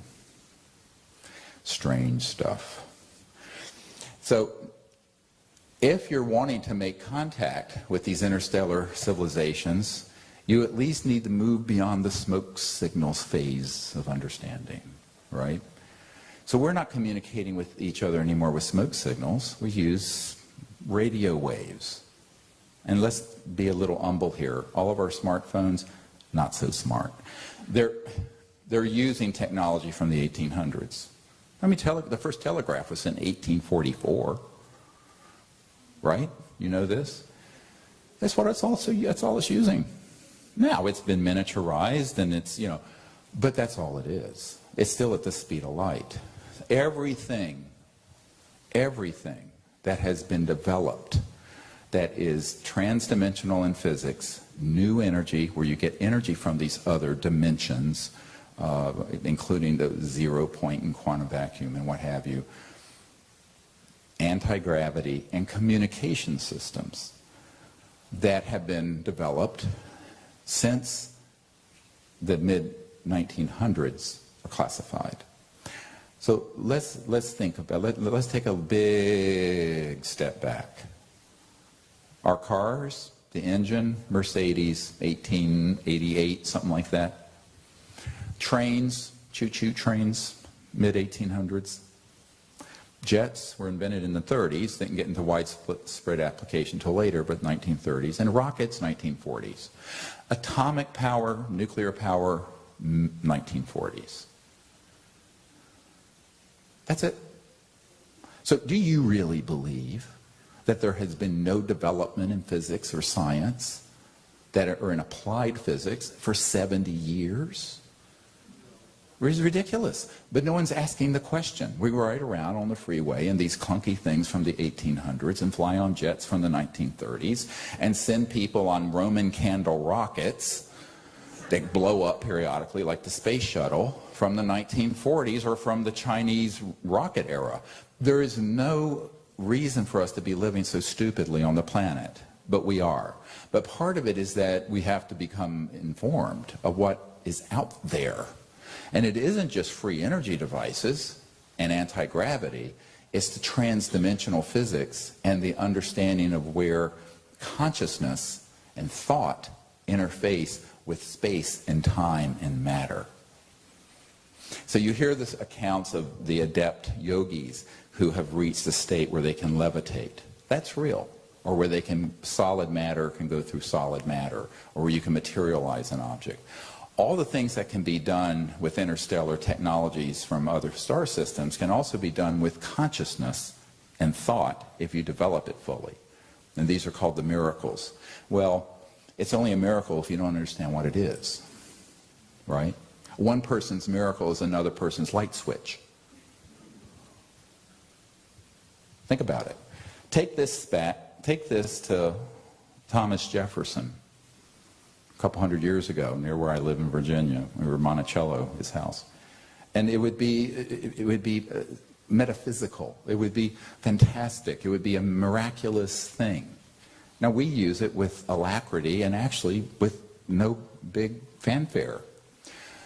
And that's only 200 years of development from Thomas Jefferson's time to that. And that's including the fact that for 70 years, most scientific breakthroughs in development have been seized and are classified. So now extrapolate with a little bit of humility, which humans tend to have a hard time grasping, that we're really kind of half a step out of the jungle, our civilization, just kind of out a little bit. And Saturday night in the ER, not even that. And we call it the gun and knife club, all the shootings and stabbings and clubbings. But what you find is that if you begin to contemplate the technological exponential progression that we've had in, say, 100 years that even we know about, and extrapolate that out 10 to the 6th to 10 to the 7th years, 100,000 to a few million years. And that's what we're dealing with. We're dealing with civilizations that have technologies that are in the hundreds of thousands to millions of years past what is extant on Earth today, that exists today. So that begins to make us think, whoa, what and how might these civilizations want to communicate with us? And how would they manifest? Well, it's going to be in ways that are, to the average person, bizarre, just as this would have been bizarre to Thomas Jefferson or to your grandparents. So with that in mind, now let's go into sort of an exploration of the sciences, not singular but plural, the sciences of transdimensional physics and consciousness. Because now we're talking about civilizations that, as easily as you and I go down the freeway, go down the transdimensional freeways of the multiverse of the cosmos, and can go from one star system to another and communicate from one star system to another. So their technologies are such that they can be in 3D, or they can be in these other dimensions superimposed within, as it were, or around 3D. And you wouldn't see it with the naked eye. You may only get a hint of it. So sometimes, many of you have had this experience, you'll be having a contact experience, and there'll be just a point of light that goes, bing! What's that? Or something that looks like a sphere, a globe, orb, people call it. Or something that's just sort of a scintillating light. Or something that looks like a heat wave, a field distortion between what should be in the air. That your physical eyes are picking this up. Well, it could be a lot of things, but often when we're out making contact using the protocols that involve the laser light we send up, the beeping tones we send out, and the meditation we do that centers us in deep consciousness, it then carries us into the remote viewing mode. Those ET civilizations will appear around us with all kinds of manifestations and phenomena that are strange. So, for example, you're going to see this in a moment. We were at Joshua Tree National Park, and we were in Circle out in a place called Geology Tour Road. You can go there. 800,000 acre park, 2 hours from here. Go. And we've gone there every year pretty much since 1996. And we're sitting there, and we're in our circle, and we take a break, and I go out east of the circle into the desert. And suddenly, I'm with a few people, and this thing the size of a softball or a grapefruit appears right here beside me, fully materialized. And I go, oh, hello. So we go, oh, how nice, they're here. So I'm told we need to get the group back together. So I walk back up to the circle, and we start asking everyone to come into circle. We start hearing on the southeast part of the circle, just outside the circle, a group of people talking in a language not English and not Swahili, an interstellar or some other language. But I have these really advanced military-grade night scopes. And I'm looking, and it's in empty air. But everyone is hearing this, and we hear these voices of an interstellar species talking in the desert. Okay, this is not even the bizarre part yet.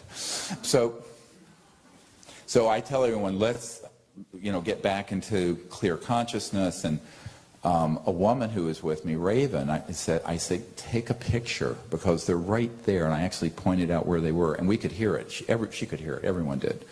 This was not some sort of mental thing. And she takes a picture, and in the picture is an interstellar ambassador who had responded to our invitation from the Andromeda galaxy, 2.5 million light years from here, who is hovering outside the circle, waving and turning with this impish smile on his face. You're going to see it in a minute. Now, with the naked eye, all we saw was this thing that would look like an orb. But in the cone of light that you'll see in this picture, which the digital camera could pick up, but our eyes can't, because the digital CCD, or whatever they call light cells, are more sensitive than our eyes, is this interstellar ambassador waving to us. And then we made our circle, and we began to go into deep meditation, and we have these detectors. We have a tri-field meter that is a magnet, and we put it on the magnetic scale, where it picks up on the flux and the movement of the magnetic field around us, which should not move if you're out in the wilderness. And then we have a radar detector, and we have something that picks up lightning bolts if you're a backpacker. But these are all things that pick up electromagnetic energy in different ways. And we have those, and all of a sudden, the detectors start singing and talking. And so for about an hour, this group of ETs go inside the circuitry of these detectors and start communicating. Now, they're not speaking English, they're speaking some sort of mathematical code, which we recorded. Strange? Well, no, this isn't even strange yet. So that is what you need to be understanding. And they don't necessarily have to be 3D to communicate. Now, when we have had them fully materialize, for example, we had a craft that fully materialized near us at Mount Shasta. You're going to see it's a light ship that lifts up from the ground and goes out into space. Within minutes of there, we had helicopters and jets swarming over the site. because it came from the transdimensional field into the field that began to release the neutrino light I talked about, into something visible with the naked eye, and then the military came in. Now that only happens usually when I'm around. People who are doing this individually have amazing contact experiences, and that doesn't happen. It's because if we're doing something like that, it's an announced event, and obviously they're going to track what we're doing. But the point is that these civilizations can move into our dimension of 3D and 4D as easily as you and I walk through a door. But they're coming from other dimensions and may appear in ways that you don't expect. And every time, like this event we just did in near Joshua Tree, we were on a house with 640 acres that we rented. I found out that Leonardo DiCaprio and all of these people had used it because it had a helicopter landing spot, which we used as our site for the week. And we're there at a break. Interesting. We do these meditations. We kind of relax, start having what I call conviviality and bebidas. You know, just sort of have something to drink and something to eat. And we're out under the stars. And this ship, very quickly, unfortunately the camera guy was going to the bathroom, but it materializes here and goes across the head of the valley at eye level, but in about 1 or 2 seconds. But everyone looking where sees this beautiful golden red ship that was a little bit shaped like almost a little bit chevron shaped, but at ground level. Followed by all the electronics starting to interface and go off. Very unusual events. At that point I said, look, we need to go into consciousness and see if we can apprehend the message. So that begins to be a very intuitive process that you become perfected at the more you do this. And one of our detectors is a very simple radar detector where it'll go beep, beep for yes and beep, beep, beep, we're here. And you begin to pick up on a pattern, and then something will manifest around you. So you have what's going on at the site after we've sent up our lasers and sent out these electronic tones that were actually recorded by the BBC in a crop circle in England. This is all on the app. It's just this little app you download. You can do it anywhere. You do this meditation, which we're going to do in the second half of this, as just a brief example of what we do, where we go into the meditative state using the mantra, Vedic mantra, and then go into the remote viewing capability and then do what's called coherent thought sequencing, where you see where they are and then show them where you are, where you literally zoom in like Google Earth, where you're going from space, zooming right into where you are. But at that point, anything is possible. And so the kind of phenomenon we've had have included, for example, we're at Shasta one time, up here in Northern California. We're in Circle, and all of a sudden the most beautiful crystalline sound comes through the group. Now the recorder we had was just not a very high quality one, so it just picked up this sound, but it sounded like a crystal sound, but it was coming not from one place, it seemed like coming from everywhere. And then it moved. And everyone had their eyes closed in meditation, and every single person saw this spherical spacecraft in their mind, and the astral move through them and move through the circle while this tone was happening. Very strange stuff, but beautiful, magical. And you know, everyone's wanting to see something like in Close Encounters of the Third Kind, and that does happen too, where you have a craft fully materialized. But I always tell people, if that happens, it's going to be picked up, and you're going to probably get some jets and aircraft in there pretty fast. So what the ETs have learned to do with this initiative is interface with us on every level: thought, consciousness, sound, light, electronics, tones, and visible, materialized 3D. So I go into this only to prepare people for the fact that there's a multiplicity of ways in which these civilizations, once you set up the correct resonant coherence with your group, will appear. And it may be something that you're just absolutely wouldn't even imagine. Another example, we were up at Blanca Peak in Colorado one year, a few years ago, and there was a man in our group who we were in our meditative state, said, would you do something that just would make me meaningful for me?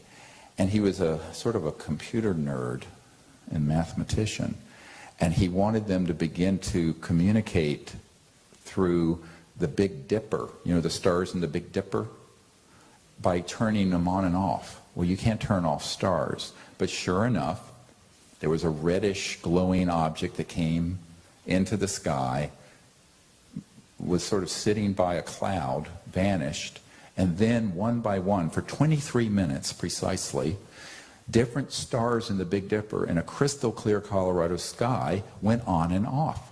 And sometimes 2 would be off at a time, or 3. Now I have these really good night scope binoculars. I'm looking, I'm going, oh, there's nothing up there. But they were creating an energy field, and they were using that as a communication. Does that make sense? Strange. So if it's strange, it's extraterrestrial. If it's clunky and just floating across the desert, it's made by Lockheed Martin. All right? Now, I'm trying, that's a bit overly simplistic, but there's a lot of truth to it. There's a very famous producer here in Hollywood who, I'm not going to name who it is, but you would know his name if I said his name. And he was, went out in the desert with us once, and one of the things that he remarked on was the reason he took an interest is that many years ago he was with someone, and there was this object that appeared that was not quite fully materialized, that was this gorgeous, it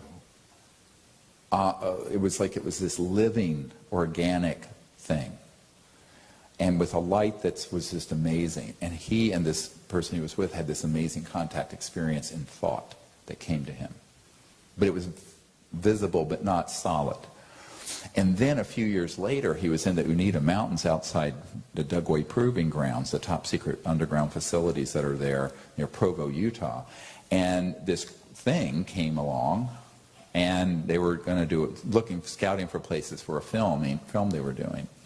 And suddenly, they saw it, and saw it close enough, and it had rivets, and it had seams. And he says, you know, that just felt like a man-made machine to me. And as he described it to me, I said, oh, it was. It was one of the out of Dugway, which is very much the state of the art, not Area 51. So he just intuitively knew it, but what he described and what I'm describing is what you should be looking for. And when we do these protocols, we find that the ETs will always let us know when they're there. And it may be something that, I mean, on this trip, there were things that happened I had never seen before, and I've been going out for 25 years with thousands of people on teams doing this. And I think we have to begin to think, well, if these civilizations want to interact with us, they don't have to meet our expectations. Maybe they're expecting us to meet theirs. Maybe they're expecting us to go into states of consciousness where we go beyond 3D and 4D and our linear thinking mind and egos into a state where we can actually see them hovering all around us. They've come all these hundreds of thousands of light years. Why can't we go a fraction of that distance? Now, this requires a certain awakening in your understanding of what it means to be a human. But it isn't difficult. And please don't make it difficult. If you wish to be in a state of consciousness where you can accurately remote view, all of that is in this app. You can sit quietly, go into the meditative state, and begin to experience what Dr. Walter Russell called the universal one, this state of consciousness that is the singularity. And it's very, very easy to do. You can do it through breathing techniques. You can do it through meditative mantra techniques. I know a doctor who used to play the harp, and that would put her in a state of mind where she would go into that, and then she'd start remote viewing other places. And she was on our team here in Los Angeles for many years. So I think, and I don't have an attachment to what technique you use, so long as it gets you there. You see what I'm saying? I'm not a chauvinist about meditative approaches. I think that we have to understand that if there are 7 billion people on this planet, it's like 7 billion spokes on a wheel. The center of that wheel is the hub of the wheel of life, which is that silent, centered, unbounded state within ourselves, that calm, quiet mind. And there are many ways to get there. Prayer, meditation, various techniques, pranayama, breathing techniques. What I'm going to do later is just sort of a meditative, I'm going to teach you the mantra. So you're going to get a whole meditation course today. And it's going to be preceded by a breathing technique, a pranayama technique. But the main thing to understand is that once you understand once you get that the conscious mind is not limited to here and now. It's here and now, but it's omnipresent. So when you have your lucid dreams, how many people have had a dream of something that then happens a day or a week or a year later? I'm curious. What's called a precognitive lucid dream. How did that happen? Well, it's because you're in a relaxed state. Your kind of intellect and ego is kind of less dominant. And this integrative state, a very gentle, integrated state of consciousness, is what is prominent. And so you can then, in this state of consciousness, see a distant place, also a distant time. Because consciousness is not only not bound by space, is not bound by time. And that's how you can then see the past or apprehend things into the future. Now, when you talk of the future, you can only speak of probable futures, because anything you say and do can alter that. There are a billion different fractals that come into play. But you may get some very accurate hits. I call it a hit into the future. And so once we understand that the conscious mind has all these abilities that we haven't bothered to develop, it isn't that, you don't have it. It's just most people don't bother. I like bodybuilding, and I bench press 410 pounds. I assure you, you're not going to go in and bench press 410 pounds first time you go into the gym. You'd kill yourself. So I know I'm sort of the old silverback gorilla of the Gold's Gym. But anyway, I like being a silverback gorilla. Anyway, I'll be 60 in June, but why not? 4 kids and the 8th grandchild's on the way in September. So, but why not? I know. It's scary having me as a father and grandfather. But so what's fun about this is to play with it, enjoy it. Don't make it hard. Don't overly intellectualize it. So the meditative state is a relaxed state, and you just go into it and then let it flow. Now, extraterrestrial civilizations, when they are traveling, or even when they're hovering in our atmosphere or above this auditorium, I'll be interested to see if there are any sightings in LA over the next week that are related to this, or often are. They can be seen or unseen, but depending on whether they're shifted beyond the speed of light or not. But remember, their experience and their paradigm is easily shift between 3 and 4D into these other dimensions as you and I get on a jetliner, which would have been magic to someone 200 years ago. So understanding their reality in a compassionate way is important, but it's also important to realize it's easy to understand it if you know yourself. It was like the Greek in the tradition, know thyself and to thine own self be true. If we really know ourselves in deep consciousness, we're going to understand every one of these civilizations. And from an ethical point of view and philosophical point of view, if we experience this state of consciousness, that is this quiet, deep level that's universal, there are no aliens, because everyone is united, connected, even though there's this multiplicity of diversity, through the light of consciousness, the conscious intelligent center. That, being a singularity, is your anchor for what you have in common. So let's look around this room. You've got every race, every age, you've got people from all over the world. And amongst humanity, we fight over ephemera, ridiculous things, whether it's this ism or this economic system or this sect or this thing or this little piece of land or what have you. But if we were awake, we would realize, what are we fighting over? Because in a deep level, this is what I call universal deep spirituality, which is required to create the world of our dreams, the dream of a universally peaceful society here and elsewhere.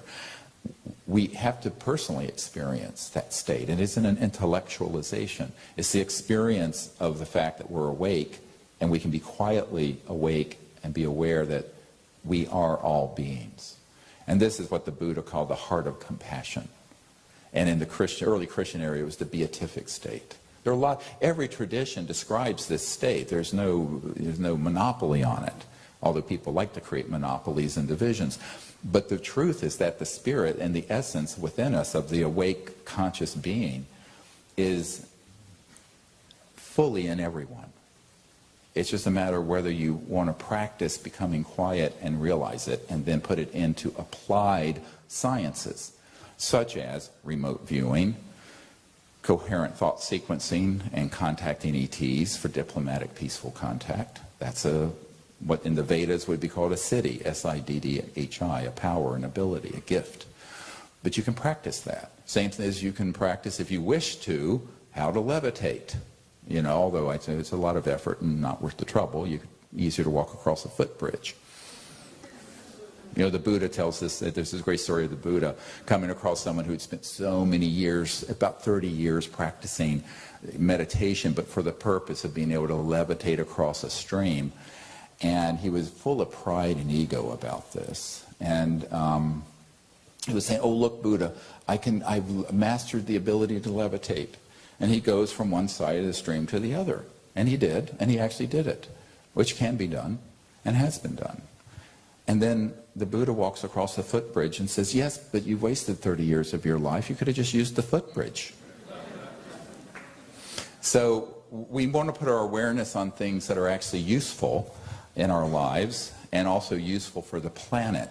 Because if you think about it, each of us are kind of universal generators. But when a bunch of us begin to do something, what Rupert Sheldrake, the Oxford biologist, called the morphogenic field effect, it has a multiplier effect that can alter those that we don't even know or meet, because of the power of non-locality of consciousness, the spirit of mind that's omnipresent, which is why intercessionary prayer works, by the way.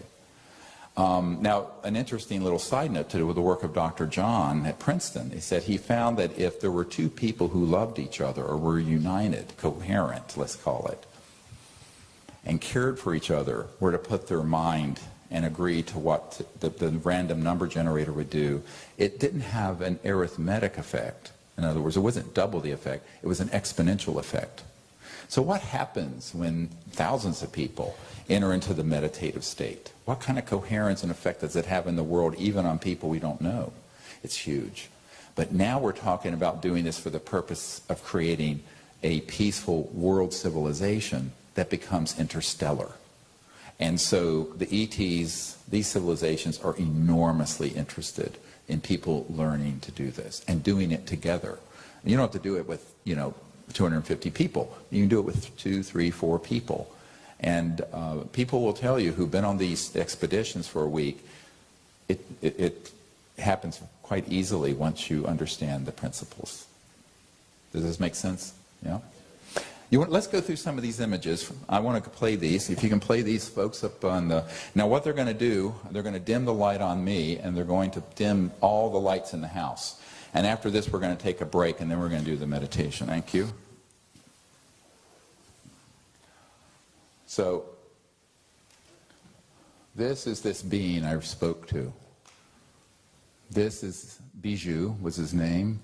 He's got a yarmulke. You can pause it here for a minute. Looks like a yarmulke. It's actually a teleportation device. It was photographed over the desert. He's not fully materialized. He has looks like night vision glasses here and a concave, like Worf on Star Trek, forehead that's kind of indented. But look at the size of the cranium from here to here. It's about 4 times or 3 times ours from here to the top of our heads. And when I was communicating with him through these detectors, I said, "Is your IQ around 450? And it went beep, beep, very bright. This is his nose is hitting the light. It was the cone of light. The orb was in this direction. You'll see that in a minute. This is his mouth, his chest. This is his left hand. His right one is on his and this is one leg and another. And he was, the chairs that we were sitting in were right here, and he was just behind them. We think he was around 4.5 feet tall. This is the most important photograph ever taken in the history of the UFO subject. Why? Because it's not of the machine they're traveling in. It's of an ambassador that's non-human who came to us and greeted us at Joshua Tree. Beautiful. Next.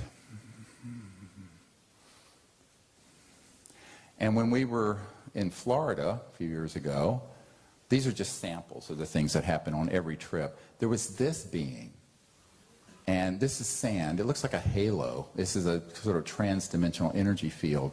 2 eyes here, a head, sort of a torso, very kind of abstract. But it was a light being that appeared, and we were on the beach, and I saw this shimmering, and I asked the camera person, because I'm 10 thumbs with a camera. You don't want to give me a camera. I'm pathetic. Give me a chest tube or a defibrillator, but not a camera. That's terrible, but true. But so this is what appeared right there in front of us on the sand. This is the sand. These are not photoshopped. This is what they actually look like. Beautiful. Next. And I want to mention this, because in the early days, we went to England every year with Colin Andrews, God bless him, and we went into these contact mode, and our logo of the CSETI are 3 circles connected by a line. And this shape was being visualized by us and sent up to the ETs, and we asked them to make this form. Well, of course, if you put it in 3 dimensions, it's a tetrahedron. If you put it into 2 of them together, half merged, you get a Merkaba, which is part of the very advanced technique I teach and have been teaching for a long time. So that's how that happened, though. Now, a member of our team, you can do this at home, we were in Texas, and he felt I should stop, and this appeared. Ron Russell's a very famous space artist, and this object appeared very odd, and it appeared materialized and then dematerialized broad daylight. Interestingly, when I was doing a briefing for the French, and the French President Sarkozy's guys who did his briefings on UFOs came to Washington, they faxed me a drawing of exactly this object drawn by someone who had an encounter in 1960s in France. Now this, of course, you probably have all seen, but it's worth noting to have me narrate it. I've mentioned this. We're on the beach, and all these objects start appearing, and we suddenly have one and then another and then another. And this is, of course, the one where you hear the guy, holy damn hot shit. Now, what's interesting is that back in those days, I didn't have this laser. I had a big kind of like spotlight thing we used, and I was making a triangle in the sky, and they moved and made a perfect triangle in response. Meanwhile, around us, we had the electronic devices going off, and these short, luminous, not materialized beings moving in the parking lot, which unnerved some ladies who were there, who hopped in their pickup truck and drove back to Pensacola. And by the way, this event was on the front page of the newspaper in Pensacola the next day, because it was seen by a wide area. Each of these craft were 30, 40 feet across, and were kind of blue, but this was an old Hi-8 camera. We have better cameras now, but this is what we had at the time. And it went on for about 20 or 25 minutes. Very close. These are not far away at all. So, and it just had gotten dark. It was in March. And what I say to people is that this was a group of folks who had never done this before, who went out. It was just sort of a 1-2 day event, and this happened. Of course, from this event, because it found its way into the media, the intelligence community subsequently found me. So up until this point, I was not off the radar scope, but not so on it. This is a member of our team in Santa Fe. She felt the presence, didn't see it, aimed the camera, and this metallic seamless object moving probably about they're estimated about 500 miles an hour. We had it analyzed for some people at NASA, and it's just partially in this dimension. You can see it's almost ghost-like, but it's a seamless disk with a bit of a dome on it, moving across the sky. This was daytime, very close, but not a very large craft. I think it was a short-range reconnaissance craft. Now I love this one. These are just kind of put through here. We're in a cave meditating before the Disclosure Project event. We're leaving, and I can feel this one ET that came to me the day that my close friend Sherry, who was murdered, helping me do this. You know, a bunch of us were supposed to die in the 90s. I was supposed to die. And this happened. What is this? Not an artifact. And then the spirit of Sherry was this wash of pink light, but this blue cobalt object appeared right above the cave where we were doing a meditation. And someone took the picture, and it was there. And this is partially in this dimension, but enough that it was quite beautiful. This particular being I call kindness, because she's so kind and so sweet. Oh, this, you need to hear the tones of this. I don't know if you can turn the sound on. This is the one I was talking about at Mount. Yep.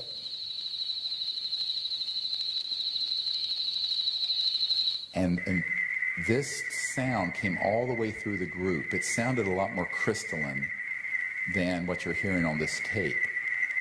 This is also in the app, by the way. These tones are all on the app that you can get for your smartphones. And it was like a string of pearls, the way it moved through the group in terms of your visual. But with the naked eye, nothing was seen, but everyone heard this. And we were up in the National Forest there at Mount Shasta.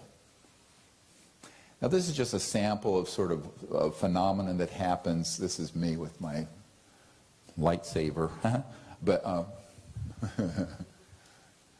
and objects just appear that will then signal to us. And they're quite large, actually. And they will do it over and over again over the course of a night. So we call these cosmic light bulbs, where they're flash bulbs, where they just sort of appear and light up, sometimes bright enough to light up the whole ground around where we're in our circle, and then they dematerialize again. But they're still there. I always tell people that happens, but they're still present in a trans-dimensional way just beyond the crossing point of the speed of light. Stranger still are the ones that appear in the trees or near us in the circle, like these. Boom. Now these are not artifacts. And so this is a night vision monocular, so you can't see the color. Frequently these will be beautiful ruby red or cobalt blue objects. And in fact, Emily and I were there when this one happened, right in the tree. Lights up the side of the tree, and another one. It looks like a localized piece of lightning in front of the tree, but it isn't. So this is what you need to be aware of. Now, what's behind that light? We'll talk about that.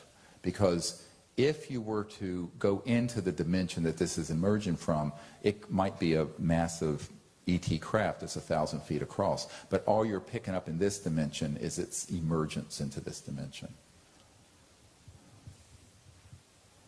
This, you can see it actually rotate up.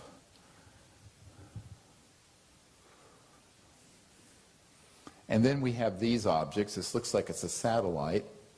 It isn't. We go out with satellite charts, and this was at a time of night there were no satellites visible, and it gets very big and then moves over. Sometimes they'll stop and change directions. So these may be very high up in the sky, and then there'll be phenomena that's happening all around us like those other objects. And the main thing to understand is that if they're doing something like this, what they're really wanting you to do, it's like an invitation. Come. Well, how are you going to come? We don't have an anti-gravity vehicle to go there. You go into consciousness and float up to them. You go to them. Does that make sense? Yeah. So here's another one. Often this spacecraft that I call the one that kindness is on, I call her that. She's an ET with a perfectly round head, like a round. and no hair and no outer ears that I met in Sherry's apartment the night that Sherry passed away.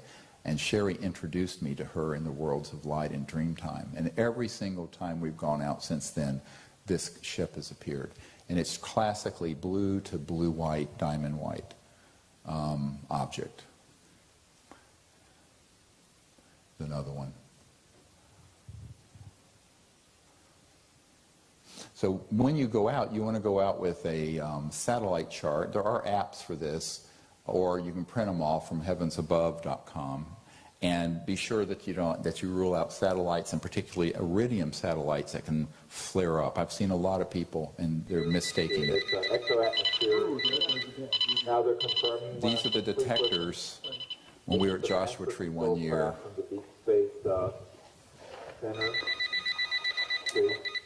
That is a radar detector. And this is the Orion. This is Sirius and Orion. And objects just were coming on and off everywhere. And we're in the middle of a desert with nothing that would make these detectors go off, except it's an anomalous electromagnetic signal. And this went for about 25 minutes the first time. The second time it lasted for 2 hours. And the last chapter of my last book is my attempt to translate all these signals into what they were conveying. It's called Extraterrestrial Contact, Countdown to Transformation. That's the name. As soon as we arrived in a circle here, this would happen. Yeah, you did. So just in a few minutes, we have all these objects lighting up like orbs around us in the sky while these detectors are going. Another frequency? Yeah. EM? Thanks, yes. See, the one under my chair There's a beam right here. speaks loudly and There's a softly. beam right here. Okay, so we can go to the next.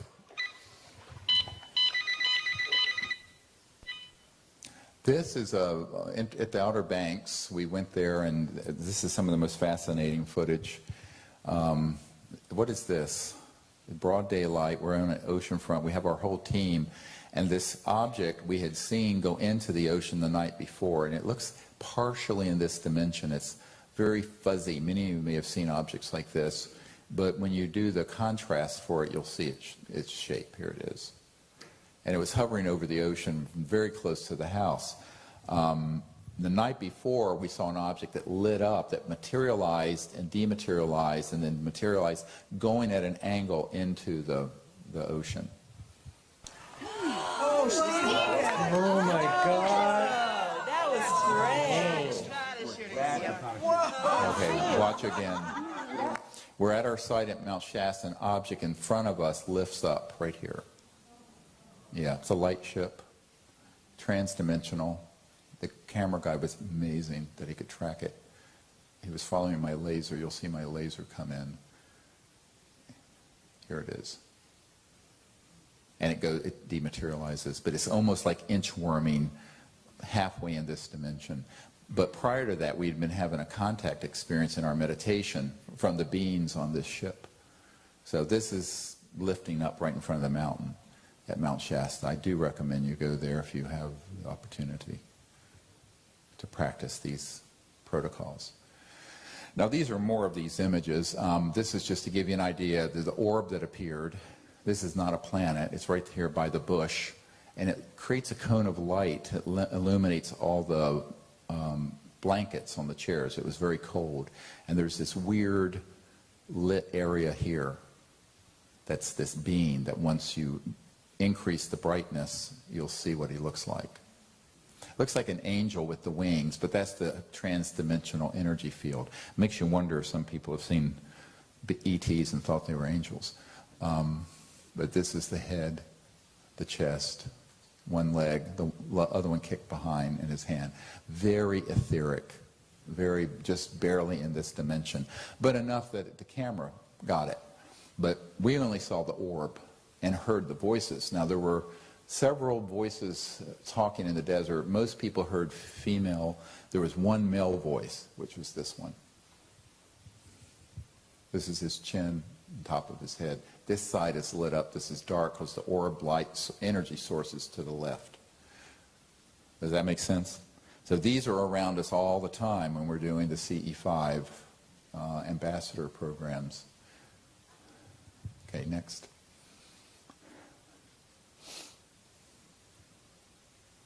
Next. Yeah, there we go. So this is just this part of it cut out so you can see. And he's just hovering above the chairs here. Yeah. And this is more of another contrast to kind of clarify it. So when you see these beings moving around you, it's not always in 3D. Now, they have been in 3D. It has happened that they have completely come into 3D and then dematerialized within seconds, where they actually, you can hear their foot's moving, steps moving around us.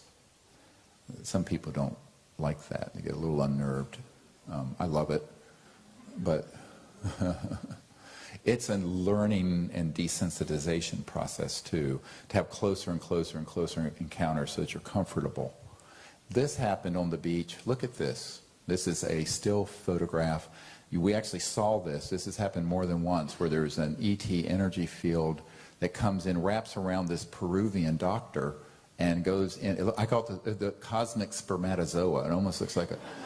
But she's having a kundalini and cosmic consciousness experience while I'm guiding the meditation. And this comes into the group and wraps around her. Yeah.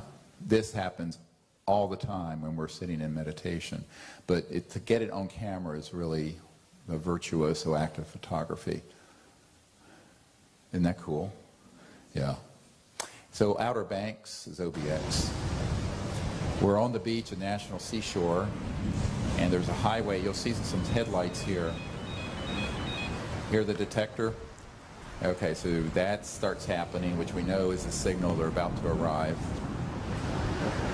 And there's a ship that appears and dematerializes, rematerializes, and watch.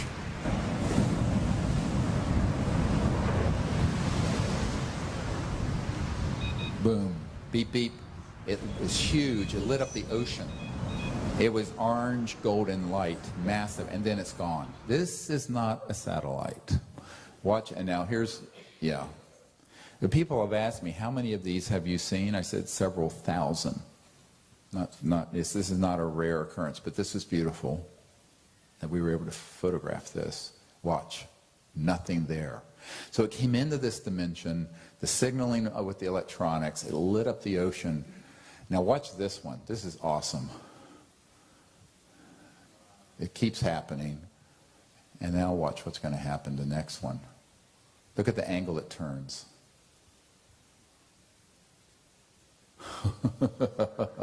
No, and then it signals to us in dematerial. Do you see the angle? All right, these are not satellites or aircraft. But then, what's on the beach with us, making all the tones? And then, you know, is it when they're dematerialized, but they're moving around us, and we'll be in meditation, and they'll touch us on our right shoulder or top of our head. Amazing kinds of contact happen that are very unusual and not what people think. But again, why should they do what Steven Spielberg puts in a movie? They're not limited by Hollywood. Remember that. Now we're in the crop circles last couple years ago, and we're doing our protocols late at night. This is great night photography. This is very pitch dark. And I had just done a puja, which is a Sanskrit ceremony. And this weird thing floats in over the crop circle and lights up the puja table. This is a detector that's on the table, but this is not. And no one had a blue light out there. And transdimensional objects from ET craft that come in, and this happens very, very close to us. This is one where we're in a crop circle during the daytime. This is my finger. And no one can see this, but I feel it in my heart and my mind. You know how dogs kind of pick up I'm like a big dog. So, and this thing, I could feel him, this ship over here. And I point, and the camera person was astute enough to photograph where I was pointing and got this orb. broad, this is daytime, it's not a nighttime photo. That was right outside the edge of the crop circle field.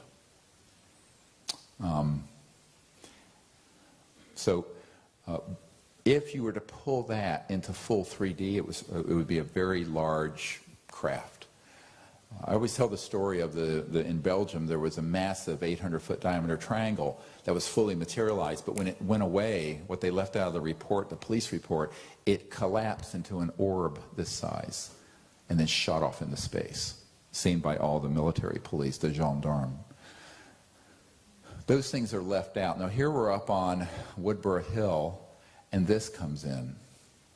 And it's this, it looks like the sun has risen, but it's over the field here. This is the east field where all the famous big, beautiful crop circles had appeared over the years.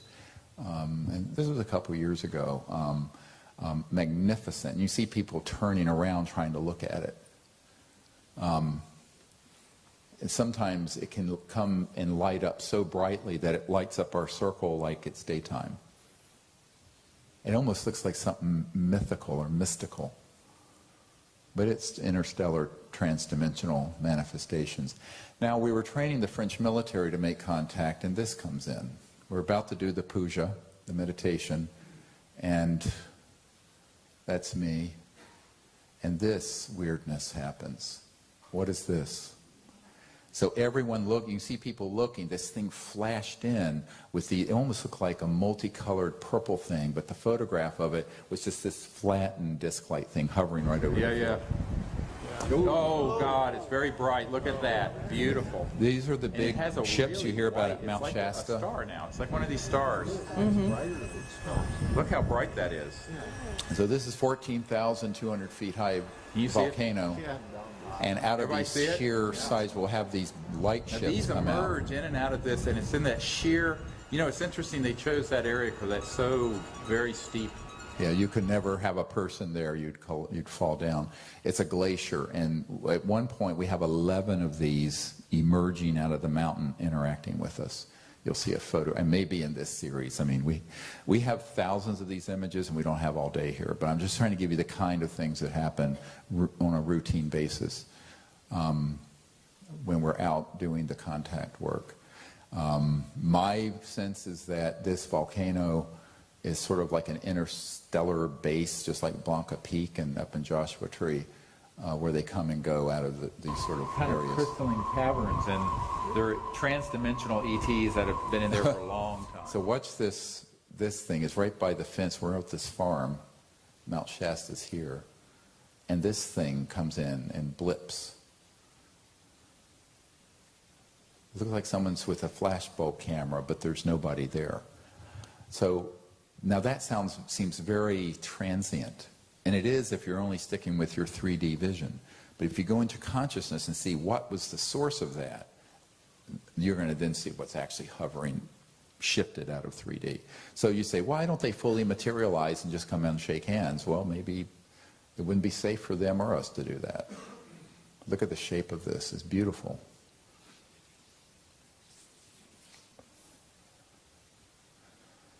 No, we're just putting in sort of an assortment of things in these so that you get a sense.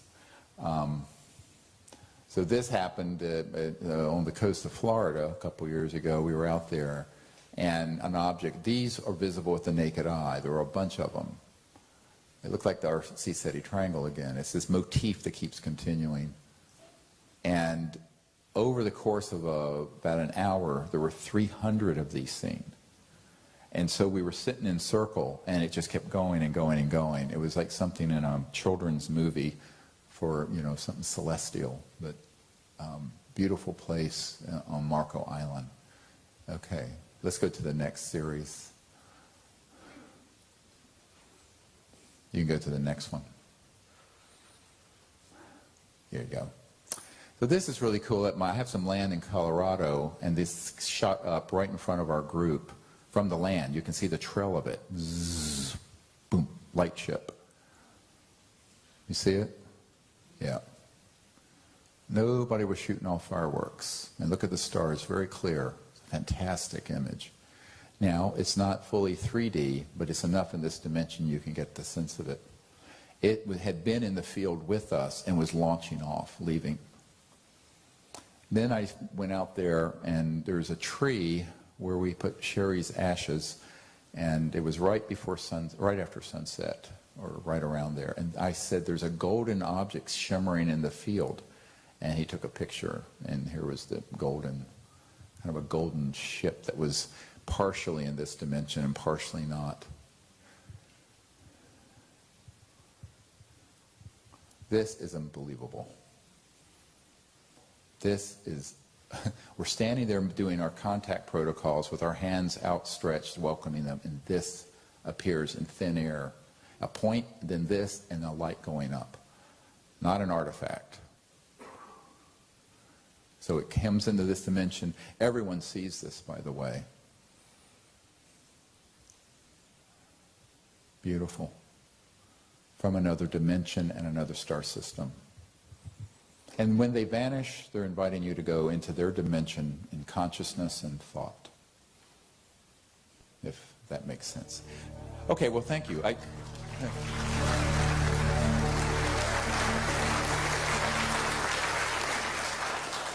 So what I'd like us to do, if we can take about a 15 or 20 minute break, then I'm going to do a guided meditation, and then we're going to do some question and answers for about 45 minutes.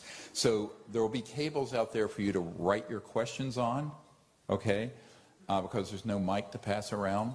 And they'll be brought to me, and we'll just go through as many as we can until the end of the day. Is that good? All right, so let's take about a 15-minute break. Thank you. Meditation in preparation for coherent thought sequencing. Sit quietly in a comfortable position and take a few cleansing deep breaths in and out. As you exhale, release all your anxieties and tensions and your concerns. And as you breathe in deeply, breathe in peace and silence and calmness. Do this several times.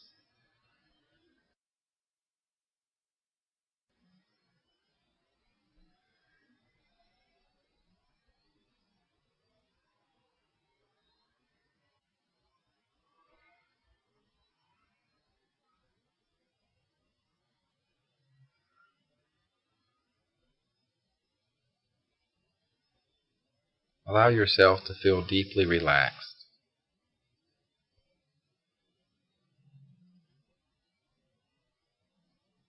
Deeply silent. Relax the muscles of your feet, your calves, your thighs, your back and abdomen, your shoulders and arms, your neck and your head.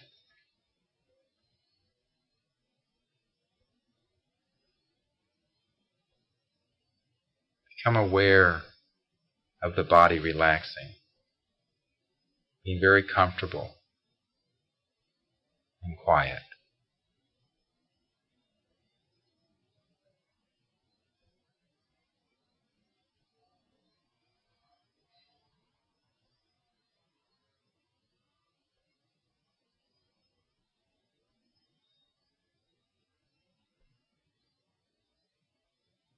Now sitting quietly in a comfortable and relaxed state,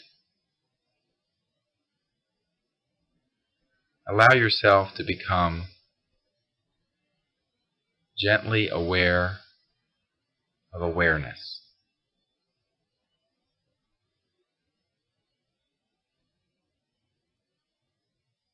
Allow yourself to become deeply centered, deeply aware of just pure, silent awakeness. That silent awareness whereby you are awake, conscious.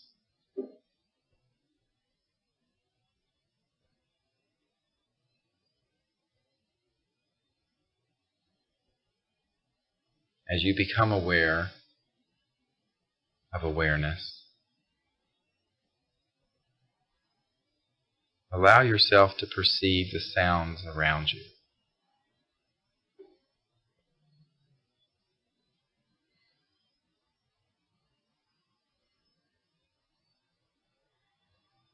As you perceive those sounds, become aware of that awakeness whereby those sounds are perceived. See that awareness, that pure, silent consciousness is unbounded, silent. It is not the perceptions of the sound, but it is that whereby you can perceive. It is gentle, silent, unbounded awakeness. It is deep and it is peaceful.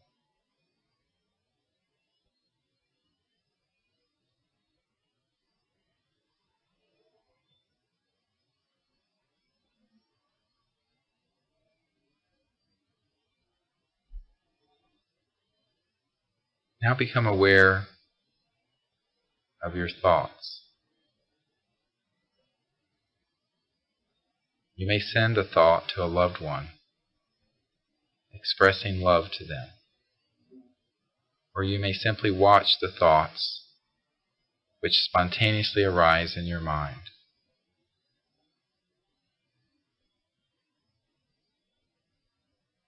As you perceive these thoughts, do not push them out of your mind, but allow yourself to become gently aware of that deep, silent awareness, that wakefulness, that pure consciousness, whereby you may perceive your thoughts.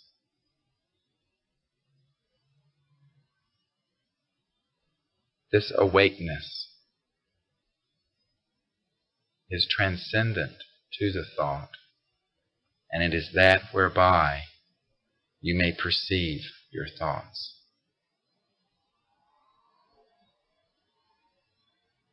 It is deep, unbounded, pure consciousness.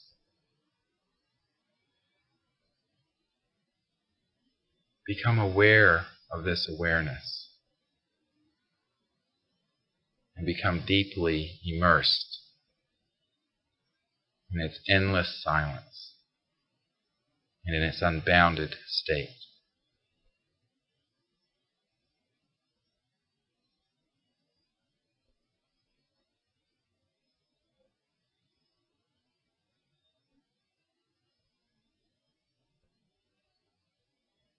Now become aware of yourself, your individuality, your ego. See that it is a unique individuality, and like a snowflake, there is none other like it in the universe.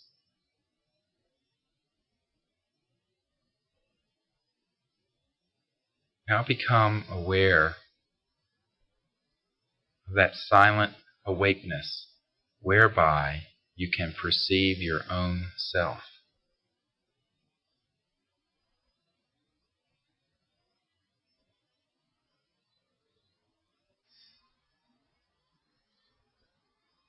This pure, silent awakeness, this consciousness, this pure spirit,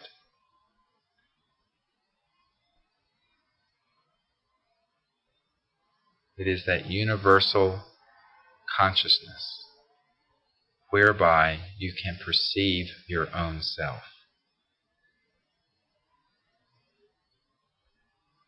And it illuminates every other individual in the universe. It is that awakeness whereby you are awake at this moment.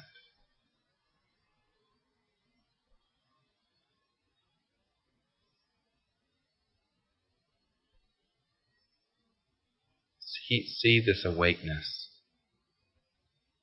in its unbounded state, beyond space and time, and yet at every point in space and time. It is omnipresent. It is eternal.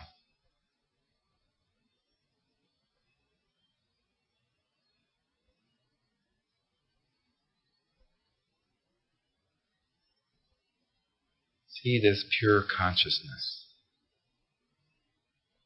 shining through every individual in your group. See it expanding throughout the area where you are located, sweeping over the land, through the earth and into the sky, encircling the globe.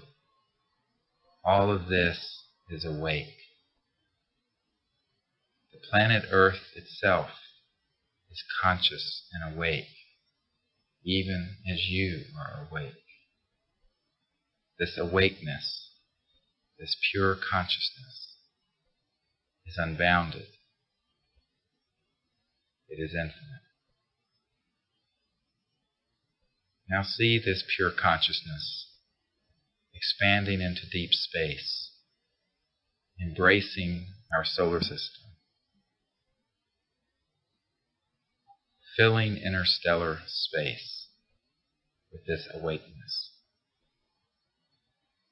encompassing the entire Milky Way galaxy with its beautiful spiral arms, shining in a sea of pure awakeness, pure consciousness.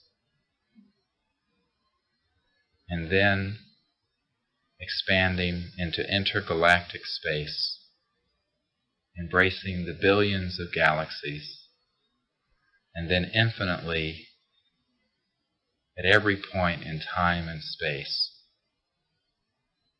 embracing the entire universe, which is awake, conscious, silent, even as you are awake and conscious and silent.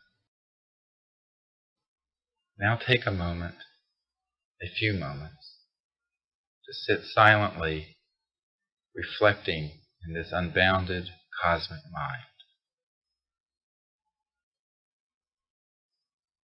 Should a thought or sensation or perception arise, acknowledge it and let it go, and then return to this silent, unbounded, pure consciousness.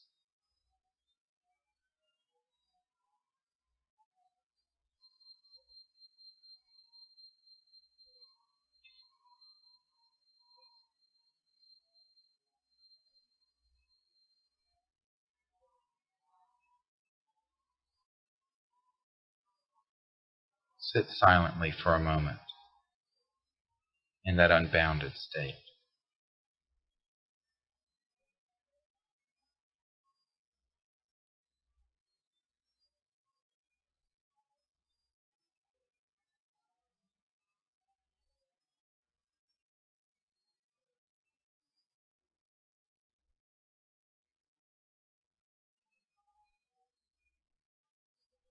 Now, while established in that pure state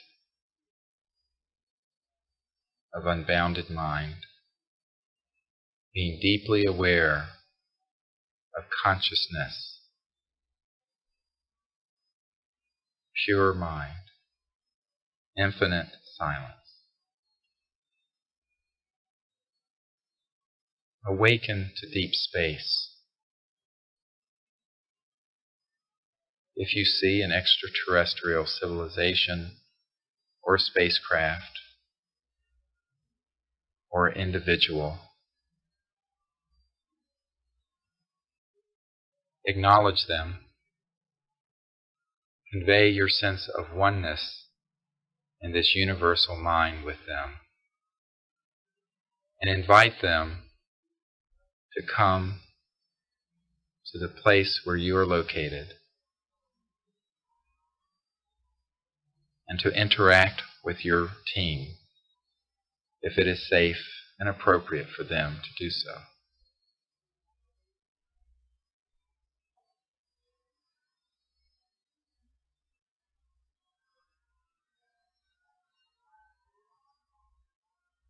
Show these life forms. Convey to them clearly through coherent thought sequencing, which begins at this point, your exact location. Show them by remote viewing deep space, the beautiful Milky Way galaxy. And on one of the outer spiral arms is a star, the sun. Drawing closer to that star, there is the solar system with the planets, Mercury, Venus, the Earth with her moon, Mars, Jupiter, and the outer planets, all swimming in a sea of pure, unbounded consciousness. Show them the Earth, a beautiful blue orb shining in space. And as you draw near, show them the continent where you are located. If it is night on that continent, show them the continent and the cities illuminated by lights.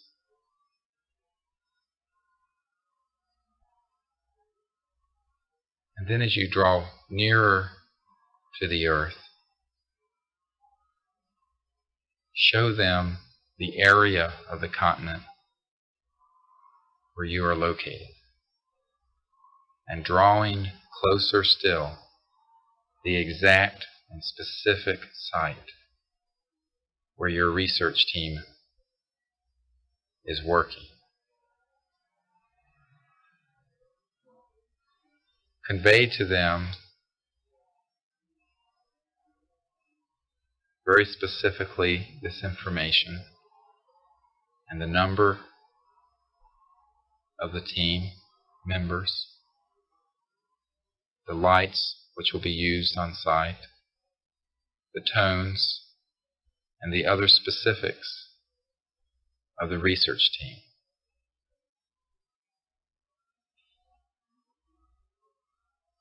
Continuously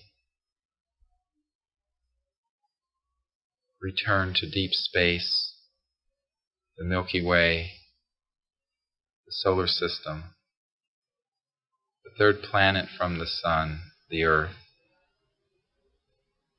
the continent where you are located, the region, and the specific site.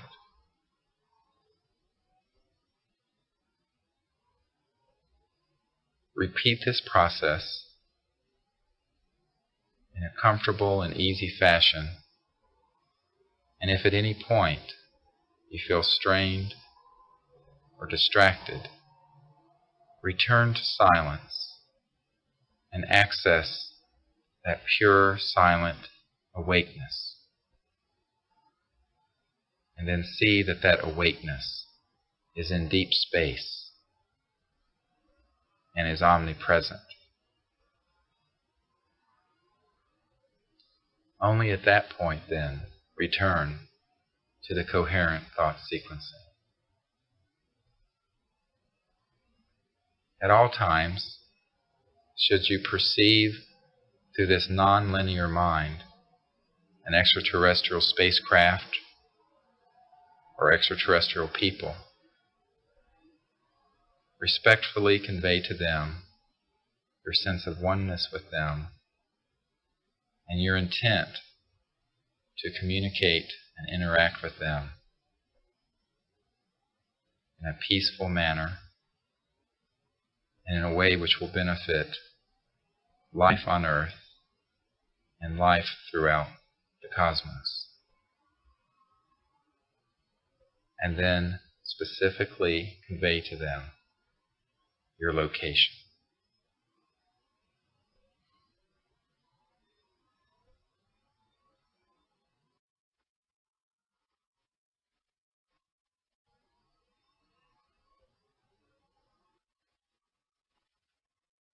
In the silence of deep mind, you may perceive any point in the universe, because this consciousness is this pure awakeness, whereby you are awake, is beyond space and time.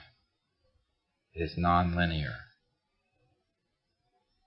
And every point in space and time can be accessed through this awakeness. Know this, and then access deep space.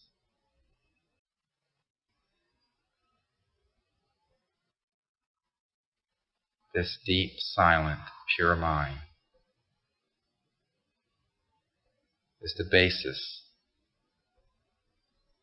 for communication with extraterrestrial life forms. See that it is the foundation for interplanetary unity, and know that we are truly one people inhabiting one universe.